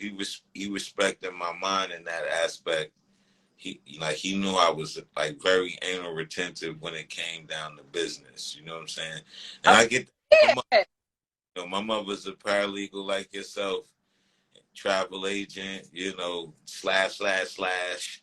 and she's a stickler when it comes to business. And her scare factor tactic for me was, I'm not promised to be here, so you better learn all of this shit because if something happened to me, and I was the flagger because in my mind, like, my mother gonna live forever. And when my grandmother died, it woke me up even more. I mean, I'm not gonna say I wasn't on top of my business prior to, but When my grandmother died December 3rd, 2007, that's when my life changed forever. You know, like forever, because shit, I'm actually living in her apartment. You know what I'm saying? And for me, it's like, it made me just wake up to the fact is that nothing is promised, and her leaving me made me numb. I had abandonment issues up until my grandmother passing, and what made me not have abandonment issues anymore because she passed. Because at that point, I was like, well, you know, she's gone, so I can give a fuck who come in and out my life at this point in time. Anybody that knows me know that I'm like that. Don't threaten me with your absence. If you threaten me with your absence, goodbye. I'm not the fucking one for that shit. Like, you gonna threaten me that you're not fucking with me no more, and you don't want to be my friend or whatever fuck the dynamic is. Better vaya. Like, that's my mentality, because, you know, after my grandmother leaving my life, anybody who don't want, my grandma always told me, she said, you know, anybody that's worth staying, you ain't gotta chase. You ain't gotta chase nothing that's meant to stay. You feel me? So if a person gonna leave, let them leave. If it's meant to come back, it'll be there. The world's 360 degrees, she said. She says, so for me, I take that, and people have labeled me cold because of it, but I'm not cold. If you threaten me with your fucking absence, then you're going to stay right where the fuck you are. The mountain, the sea, wherever the fuck you at, you're going to stay right there, because I'm not coming for you. Yeah. If you are my child, I am not chasing behind no one who does not want to be in my life. And I currently have that dynamic with my oldest son. Love him to life, 28 years old, and he decided that he just did not want to engage in communication with me or my family for whatever his reasons are. All right, I cast you with sheep amongst the wolves. I did my job. I've been in your life. I did my part. If this is the journey that you want to be on, then as someone who loves you, I got to allow that to happen, as much as it bothers me at times. I just can't find myself to chase you and stoop to a low frequency to where you pull that shit again, and now I gotta, you know, like that's your tool of manipulation. And not saying that that's the case, but you know, a lot of parents, man, like some of these parents have lost their way on how they actually deal with their children. And I'm not chasing nothing that I created. You know what I'm saying? Like, especially when I made the fucking sacrifices that I've made, you know, to be in life, even under the circumstances of going through shit between me and your other creator. You know what I'm saying? So who you telling? I was like, listen, I say this, and that this is not to cut your wisdom. One thing I don't do is I do not talk bad on the mother of my children, and the reason why I don't do that, because I made the decision to, you know, to help create my children with the, you know, with the individual. So it for me to point a finger and talk shit shows my own personal character, because I'm the fucking one that chose this person. yeah. You know, in life we learn. we learn lessons, because I didn't repeat that again. You know, I have 3 children, 2 from a past relationship, you know, that came with the relationship, and God said, this is the mission that I need you to be on. And I took that mission from the time they was 2 and 3 to today. When my daughter's 18 and my youngest son is 17, my oldest is 28. Ooh. So for them, prior to my youngest, biologically I have 1. So I didn't repeat what what I did, and that I made mistakes in that situation. It wasn't all her. It definitely was. I was 17 when I had my son, and it's not to make age, a reasoning, for not doing shit the right way, but shit. By the time I hit 18, I had already got my deal with Def Jam, and at that point, I knew my son was a reward. My son was a blessing. And I still feel like that. My son is my life. You know what I'm saying? If it wasn't for me having my son, I wouldn't be on this chat with you right now. So if he want to take time for himself to do whatever the fuck he want to do, by all means, son. Because if it wasn't for you, I wouldn't be here. You saved my life. And you gave me purpose and living when I didn't feel like I would live past 21. You know what I'm saying? When you started talking about your son, prodigal son, that came to me. Prodigal son. He'll be back. Oh yeah. He's my son plays chess, plays the guitar, he sing, he rap, he can design clothes, he's a sneaker seller. Like, I think, respectfully, he's going to be better than I ever, he's going to do better than. That's what we want. Yeah. I want to always, I want my to always do better. Apartment, and my grandmother had the house, and my mother saved up to get the house. My mother was a registered nurse for 40 years. She would work the night shift, so she gets that 10% night diff.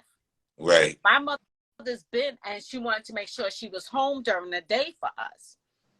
So me and her didn't see eye to eye on a lot of things growing up. But then at the end of the day, now, with her being me and my father don't have a relationship. And I'm cool with that. I made peace with that. Right. So the only one that was my father, he died when I was 15. Oh, God bless his soul. Stepped up.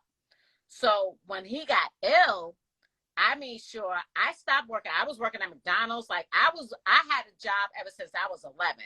Newspaper route, saving, you know what I mean?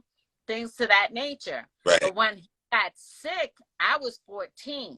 We just lost my mom's mom, who I was 14, and she didn't have a good relationship with her moms. And they never made peace about that. But that's unfortunate. That's sad. Right. So she died in a hospital.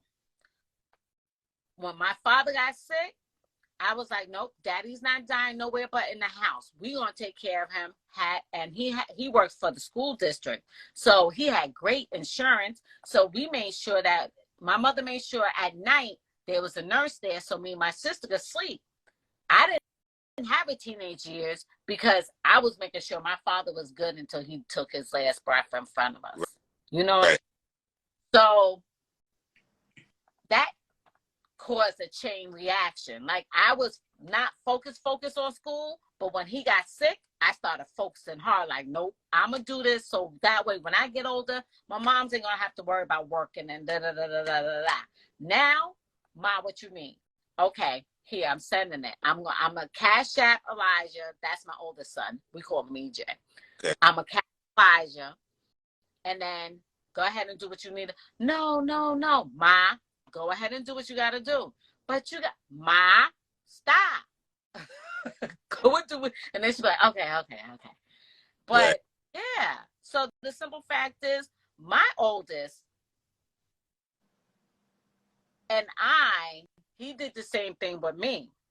He left, drove all the way with his friends right after high school to Oregon. He wanted to do the weeds and the plant.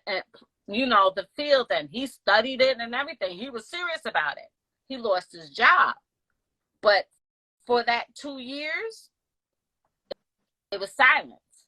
It hurt because I was like, okay, but I was like, I raised you. I trained you up. So, I'm prodigal son. Now, in his relationship is so much better and everything. He came back. He stays with my mom because the house, I made sure the basement was turned into an apartment. So that way, if my mom wanted to rent out the basement, 2 bedrooms, full bathroom, kitchen, living room, she got that residual coming in. You know what I mean? Right. But he's there. He'll call me. He was like, "My Nana wasn't feeling good, blah, blah, blah." So I'm on the phone.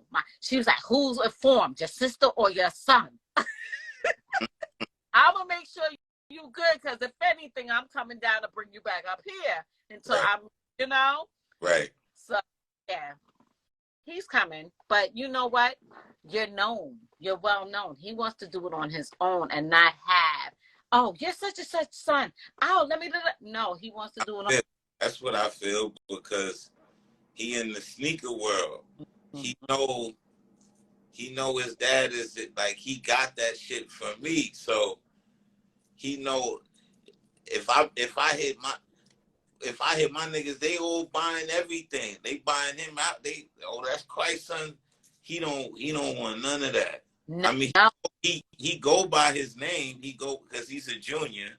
He go by Kenneth Scranton, but the world knows you as Alias Khryst. They don't, the checks say. And what I feel in the spirit is he wants to show you he could do it without the name. He loves you. He loves y'all, but he has to prove this to himself. Right. And God keeps saying prodigal son. So he's coming back. He just needs this time to say, "See, Dad, I did this. I know you love me." I feel like he just want to come to the table and be like, "I told you I could do." So I said, "You know what?" Because he lived right in Binghamton. Like, if I wanted to pop up on him, but I feel like that would just be intrusive. He 28 grown ass man. He got a girl now. Woo woo woo. So like, and his girl telling him to call your dad, his sister. His sister follow me or whatever, and I see what she see what she did these kids, boy. I tell you. So I don't like following with. I mean, I'll be honest with you. My youngest kids, my youngest son, every now and then I have to tell him, because he likes drill music, and him and his little buddies, for whatever reason, they find themselves doing things that are not appropriate to me. I catch him. He post. You know how they got the little Instagram in the DM circle things now, right? So I see he said some shit, something blood with the blood drop, and then in the picture, dudes is doing this. So I'm like, listen, take the fucking picture, take the picture down, okay? Put another picture up, and remove all that blood drop, and take all that. I don't want to see no more of that. Don't do this. Don't do this. Don't do none of that. Okay? Do not do none of that. Please, like, just. But he don't know. See, this is the influence of the music, and I'm not gonna blame the music. I am his parent. Yep. I'm gonna regulate that shit. Okay? Yep. You could jump, do the foot dance, the fuck, fine. With all that stuff that you ain't built for, if you built for it, I'll fold my fucking arms. I know you're not built for it, so knock it off. See, my pops was strict. You know what I'm saying? Back in the 80s, everybody had a bop. And they had the back, you know what I'm saying? Bye. And they had the bop. My dad be looking out the window. Turn your fucking hat around and walk right. And his voice, he yelling it out the window. And I'm like, this motherfucker. And I turn my hat around, and I'm Poindexter walking with it. You feel me? Like, they sing street lights to me. That was my name. Smooth, and it'll be like, street lights, because soon as 7 o'clock came and the motherfucking street lights came on, I would run from the tip of Saratoga and Herkimer all the way to Herkimer and Gunther. Because my mother would yell out the window from Herkimer between Gunther and Marconi. She would yell out the window, Kenneth! I would hear her all the way down the block by 271, which is my school in Saratoga and Herkimer. I would hear her. Yeah. No, my own at Jordan. Yeah, she didn't play. My mom's, I was more afraid of my mother than my father. Me too. That's why I didn't fight. I played with my mother. She already told me, if you get locked up, I'm going to come to the jail.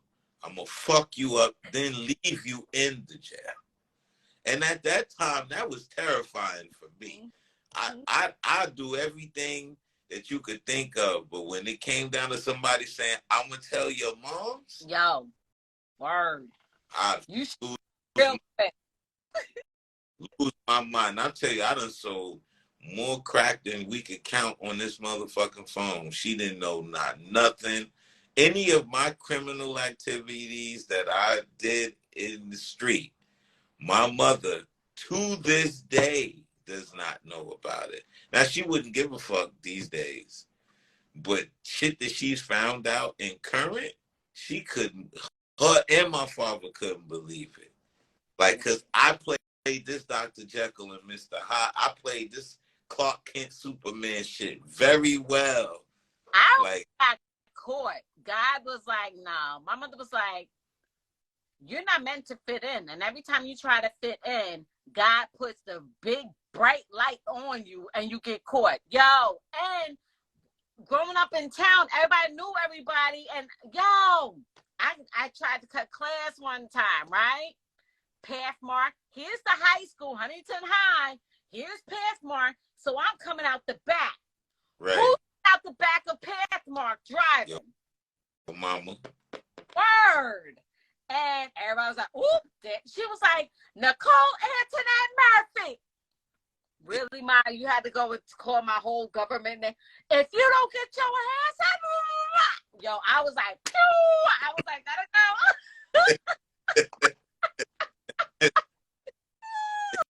Yo, like the warden. Everybody in school was like the warden. Nope, Nikki can't go out. Because when that street light came on, if my behind, she didn't call me if I wasn't there. Oh, yeah, now all my friends, any of my friends, even if they even watching this shit, that was from back days, will tell you they were afraid of my mother. Yeah. Nobody was afraid of my mom. So. Her mom was, I'm your mother, I'm not your friend. I'm going to make sure you live another day. I'm going to make sure you're not going to be another statistic. And so now I tell my kids, I'm your mother, I'm not your friend, but I got your back. Yeah, facts. Rule and everything. So I can't protect you when you out there, but I damn sure could do as much as protection I can with you under my roof and everything like that. I said, I love you. I'm going to be there for you. I'm your number one fan besides God. I'm right there. When they're games, who's right there cheering? My son, the youngest Miles, he's 12. Listen, he's basketball, he's baseball. On the court, when he made that last shot, 3-point, I jumped up off the stand and was like, that's what I'm talking about. People was like, yo, me and him amped up. He coming like this. I'm like this, you know? So, yeah, like, I was like, yo, they know. But they were like, yo, they don't fear their father. Word up, they fear me. Like you said, they do.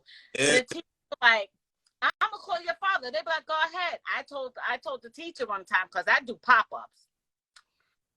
So I was like, nah, you tell me you gonna call me. She was like, I did that, and they shipped right up in class because the young one, he likes to be a clown sometimes, but he's a straight A student. But he likes to, you know, be talkative. He talks. He gets it honestly. Me and his father got the gift of gab. Teacher was like, I don't know what else to do. I called his father. I said, no, you need to call me. She was like, she called me. Has he talked again in class? No. So, I know. But we gotta train them up and everything. Like my middle one, he's about to go to college. Ma, can you send a note? I slept late. I was like, yo, bruh. I was like, do not sign up for any morning college courses because you're not going to make it. And I'm not paying for college courses that you're not going to make it. Right. Listen, he was like, yeah, I know. I'm not. All three of them, they are night owls and they are Grinches to get up in the morning. Yeah. All three of them. They're all the same but different in their ways. But the oldest one and the young one, they hot tempered like me. Go 0 to 100 real quick. Shirt off their backs and everything else, but don't take them off. Yeah. They be like, yeah, sticky right there. Oh my goodness. We could talk for hours. I love our conversations. But gotta go. I got a little league game in the morning. Yeah, and the live gonna cut us off soon. I'm surprised they let us go this long. No, I'm Sunshine, baby, and you're DV. They're not gonna do that. See? I honestly tell you, I did when Biz, I was supposed to have Biz on, but then his health got bad. And so I wasn't able to do an interview with him. But we did a celebration of life for him. 5 hours. IG let us do 5 hours. So Bilal and I set up, Bilal and I would stay on and two people will hop on. They would stay on a few minutes, talk about Biz and their memories of him. Then they would hop off and other artists came on. Dougie Fresh's son hopped on and talked about him for a little bit. Then it's like it was a rotation. 5 hours. IG let us go. That's dope. That was dope. That was long, but that was dope. Yes, and the stories of that people didn't know about, they were telling. It was a beautiful thing. I got a story to tell about Biz before we go. Yeah, so tell it. Very quickly. So, I toured with De La Soul for a minute, and we were on the Spit Kickers tour. Okay. I forget who. I know it's De La, Tyler Kweli, I think Common Sense, Pharoah Monch. There was a few people. Bismarck was one of the people on the tour as well. And we were all in the lobby. We were all coming down in the lobby because I remember this day because what had happened was on stage, he asked me to come on stage to sing a hook because Bilal wasn't there to sing her. So I sang it. Shit came out dope. And then he pulled this girl up on the stage. I don't know how, but me and the girl got cool. I took her back to my room. She had the preconceived notion that I wanted to smash, but I told her I didn't. I just wanted to chill. I've never had sex with a groupie before, so that was really not my thing, and that just came from trained behavior from my mom. So when she was on the road with us, she would kick bitches out of our room. She wouldn't, respectfully speaking, like bitches. She would kick the bitches, not the women, the bitches out the room. My mom was doing, so I would always hear her in my. I'm already. Yeah, I will always hear my mother's voice in my head, you know. Like, now, on the road, now I'm probably smoother than seeing this shit. They like, nah, it's cat. But they probably thought I smashed. But I make it seem like it, but I didn't smash, So, anyway, she came, really pretty girl. We was chilling. And, we was laying on, like, the way the room was, it had, like, a little love seat and shit. And we was sitting on the love seat and we was talking about music and just all kind of shit. So Common walks in the room and thinking that she was gonna leave with him because he probably thought I was just keeping it hot for him. You know what I'm saying? Uh-huh. He walked in the room, was like, "Yo, come on." She's like, "Oh no, I'm gonna stay here with him." Ooh. And I'm like, I ain't nothing to do with that. So whatever. She spent the night in my room. We fell asleep on the couch. Nothing happened. So Woke up the next day. She came downstairs with me, and when we came downstairs together, Biz and everybody was in the lobby. So automatically, so I walked her out. They looking at it. I walked her out of the hotel, and then came back into the lobby. So of course they asked me if I smashed. I've never been a kiss and tell brother. That's just not my thing. I don't do that. I would lie. Like, nah. If I did, I would just lie. That's just me. So I was like, no, I didn't, which I didn't. So whatever, they laughed it off. They thought I was bullshitting. And then Biz comes out and was talking about a few things in some moments, and he spoke about Sade. And he said that when he first met Sade, he grabbed her forehead. He said when he met, he was like, "Hey, Sade." He grabbed her forehead. And when I tell you, we was all in the lobby laughing so fucking hard. I almost peed on myself. I was laughing fucking hard. That was my little, long story short. My little long story short. But I had to give you the whole story so you know how I ended up in the lobby with all of that happening. So yeah. No. I tell my sons, because Miles, he wants to do baseball and basketball professionally. And I was like, Bo Jackson done it, Jordan done it. They played two things. Right. So I was like, well, we're not going to have any hoochie mamas up in your room. Ma, who's hoochie mamas? I was like, them hoes, them little groupies and everything else. Like I said, I'm going to toss them out. Yeah, mama's going to be your manager, your agent at the same time. We'll find the agent, but I run this. So nobody getting over on you. And then my little son, he's a singer. He's got the leads to his high school shows and everything. So he's going to Fredonia. I said the same thing. I was like, keep your door open. They was like, Ma, trust me. Elijah made it to where we have a granddaughter, and she's 6. So he was like, we got Liz. We don't need no more. Trust me. I learned from Big Brother. So I was like, okay, as long as you learn, but I'm going to still stay on you because, one, you're handsome. And I'm not saying it just because they're my sons, but they are. They fine. They get it from their mama. Anywho, they're handsome. They're well-educated. They are very talented and gifted, and they know their gifts, and they're applying it. So I'm not letting no little hussy come in and interfere with that. Let's stay focused. The name of the game is focus. Let's focus, and then y'all can have fun later. You can have fun, but okay. Yeah. For me, I don't frown upon anybody who do it or who has done it or do it. I got a daughter. So for me, I just go about things differently. I don't go to strip clubs anymore.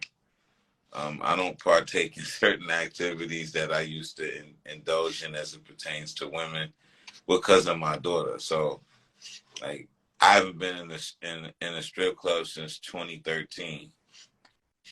I've never been in a strip club because before I did want to go to see the guys dropping, I was like, why would I spend my money on somebody? No. I was like, that's okay. I'm good. I've never been there. But yeah, no, I'm a mom. Listen, okay. So let me tell you this one thing, right? My little one, very protective of me. So I took him to Jamaica because we needed a break, right? So I showed the oldest. I said, okay, mommy's not married anymore. Mommy is single. Is this okay to be wearing around your brothers? Because, Miles is protective. He was like, cover up. Anything that shows my thighs or whatever, cover up. Elijah said, no, Ma, this bathing suit is fine. I posted it on IG just for like a week or two. Yo, Miles had to towel. He was like, Ma, what are you doing? You're a mother. I was like, boy, Elijah approved. He said, what? He approved? Like, it's not doing anything, Miles. He was like, and then my middle son, Jalen, was like, chill, bro. Mom is single. Let her live. Like, chill. Right. What I tell you, that little one, I dated for a little bit. And I was just like, yeah, I'm good. But he was like, did you tell him about us? Did you tell him about me? No. Did you tell him you got 3 sons, but did you tell him about me? Yeah, Miles. But you're not going to meet them unless there's something. They ain't nothing. So that's why you didn't meet them. He's Right. like, Right. just let them know. Just let, baby, y'all are the first ones I tell them. Because y'all are my care package. It's me and, you know what I mean? Right. Yo, play about his mom. He's like, nah, I need to know. I got questions. Well, you won't have questions because they ain't nothing if I don't introduce you. Right. So, because the simple fact is, I don't want my sons to ever meet anybody unless it's really serious. Because the simple fact, you know? Right. Nah. That's Yeah. do it. Listen. And nowadays, Right. That's right. it's just like, what the hell? I was like, what happened with courting? I was like, what happened with men opening the door? I was like, I know what I bring to the table, but I was like, yeah, I'm good. I'll stay tunnel vision on focus on business. And I'm sure a few of my friends, because I don't like majority of my friends are females. I have like 4 male friends that's like my brothers. You know what I'm saying? But all my other sisters, they will tell you. I say immediately, you touch that door, you embarrassing me.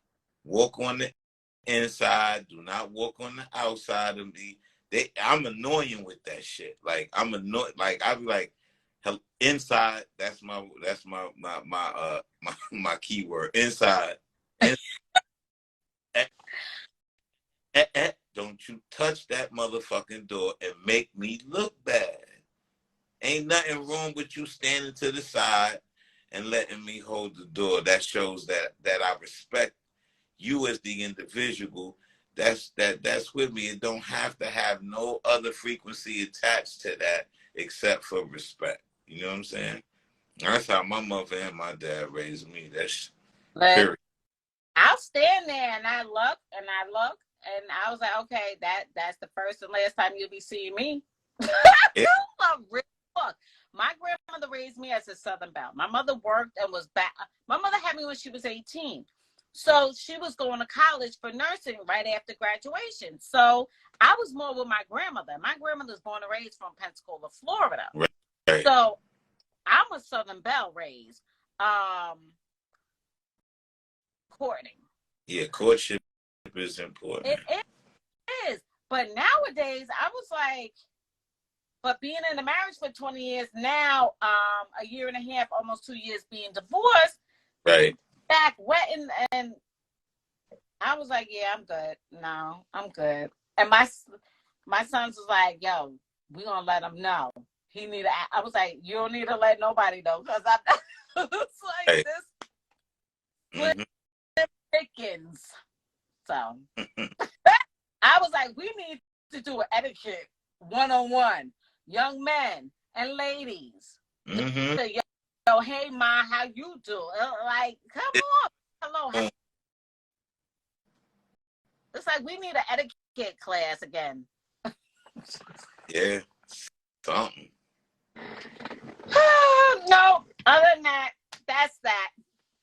I was like, yeah, I'm good. You know. Travel, business. Right. Gonna press in and finish my 7th book. I only got a few more pages. I just Congratulations. got bright. Right.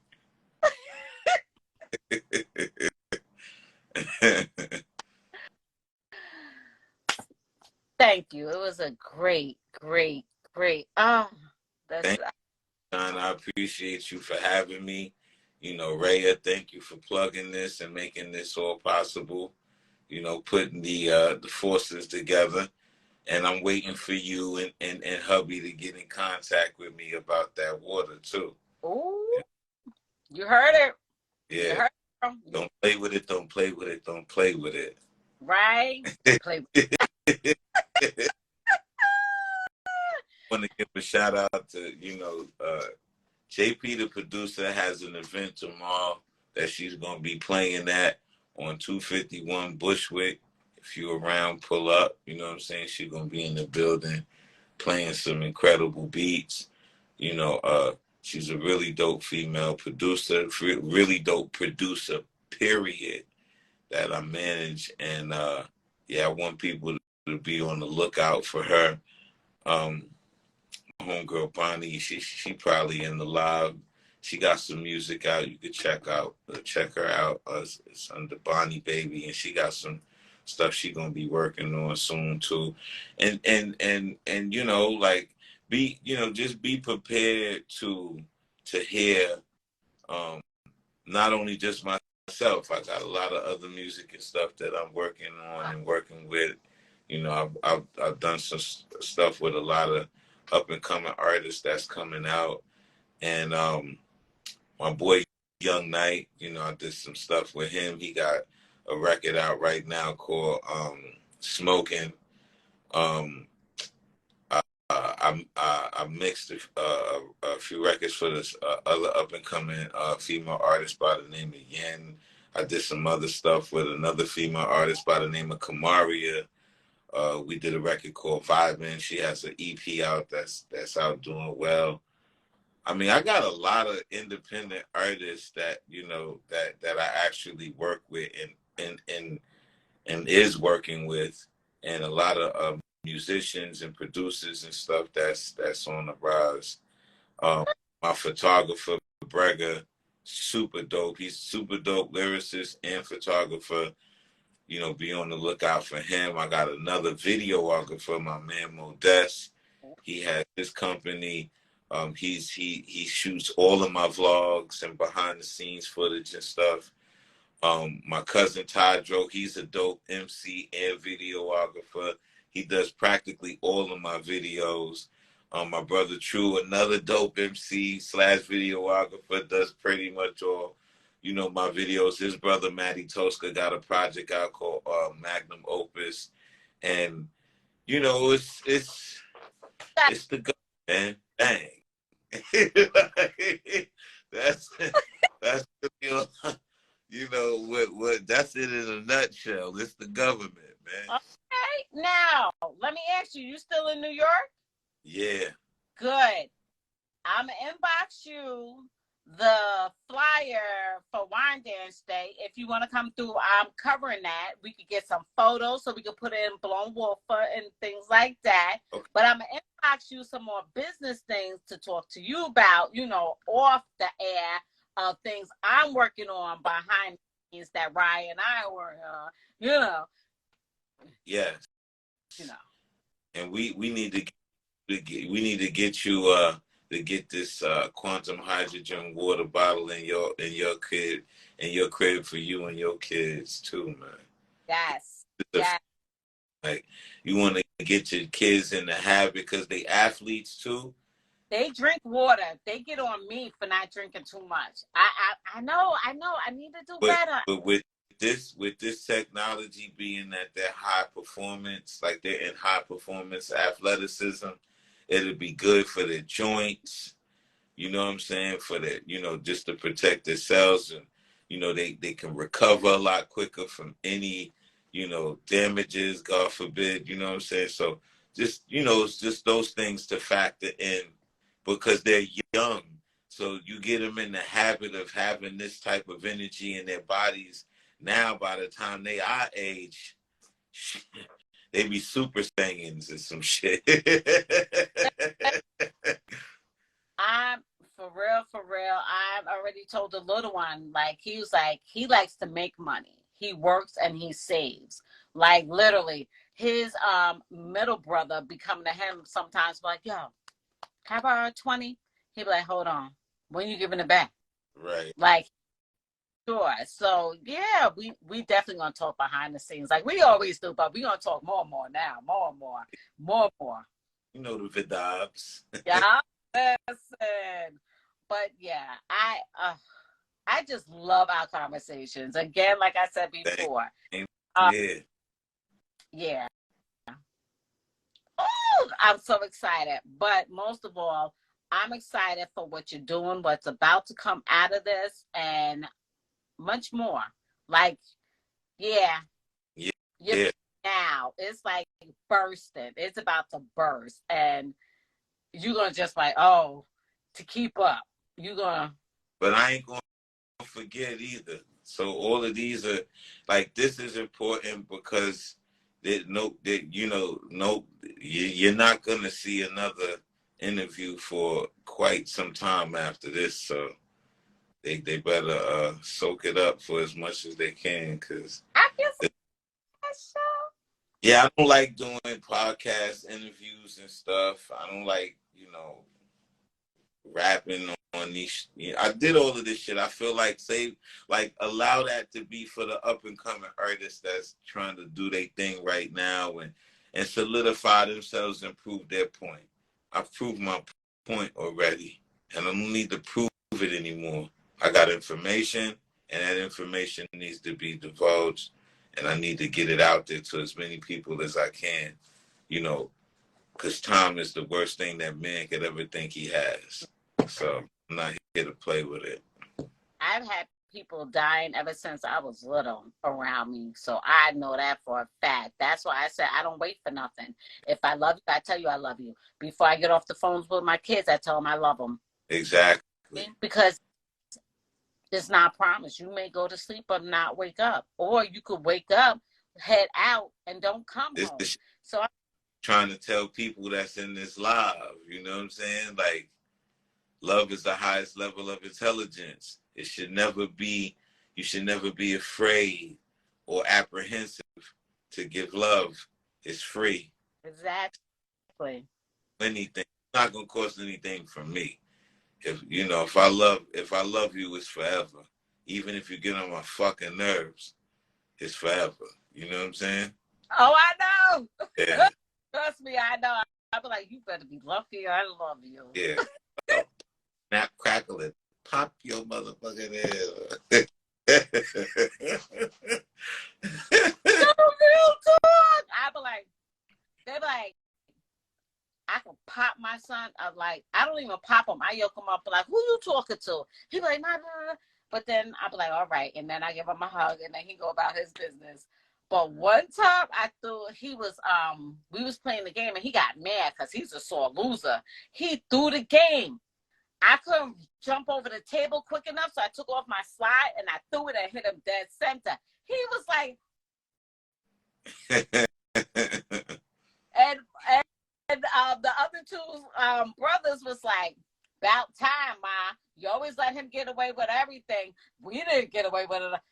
About time. And he was still shocked, like, yo, she hit me. And I was like, boy, that didn't hurt you. But it just was the fact that my reflex was so quick and he couldn't move it. I was like, don't play with it. I was like, see, you was playing with me. And they was just like, about time. He's the baby. You don't. Mm-hmm. Yeah. So. Yeah, he knows when he's about to. He was like, "Oh, I pushed it too much. I'm gonna back up," and he'll go. But yeah, it was a pleasure speaking with you. Finally, Right, we got here, so yeah, the world got the opportunity to get. I mean, well, we're gonna say the world because sometimes the people you think ain't watching.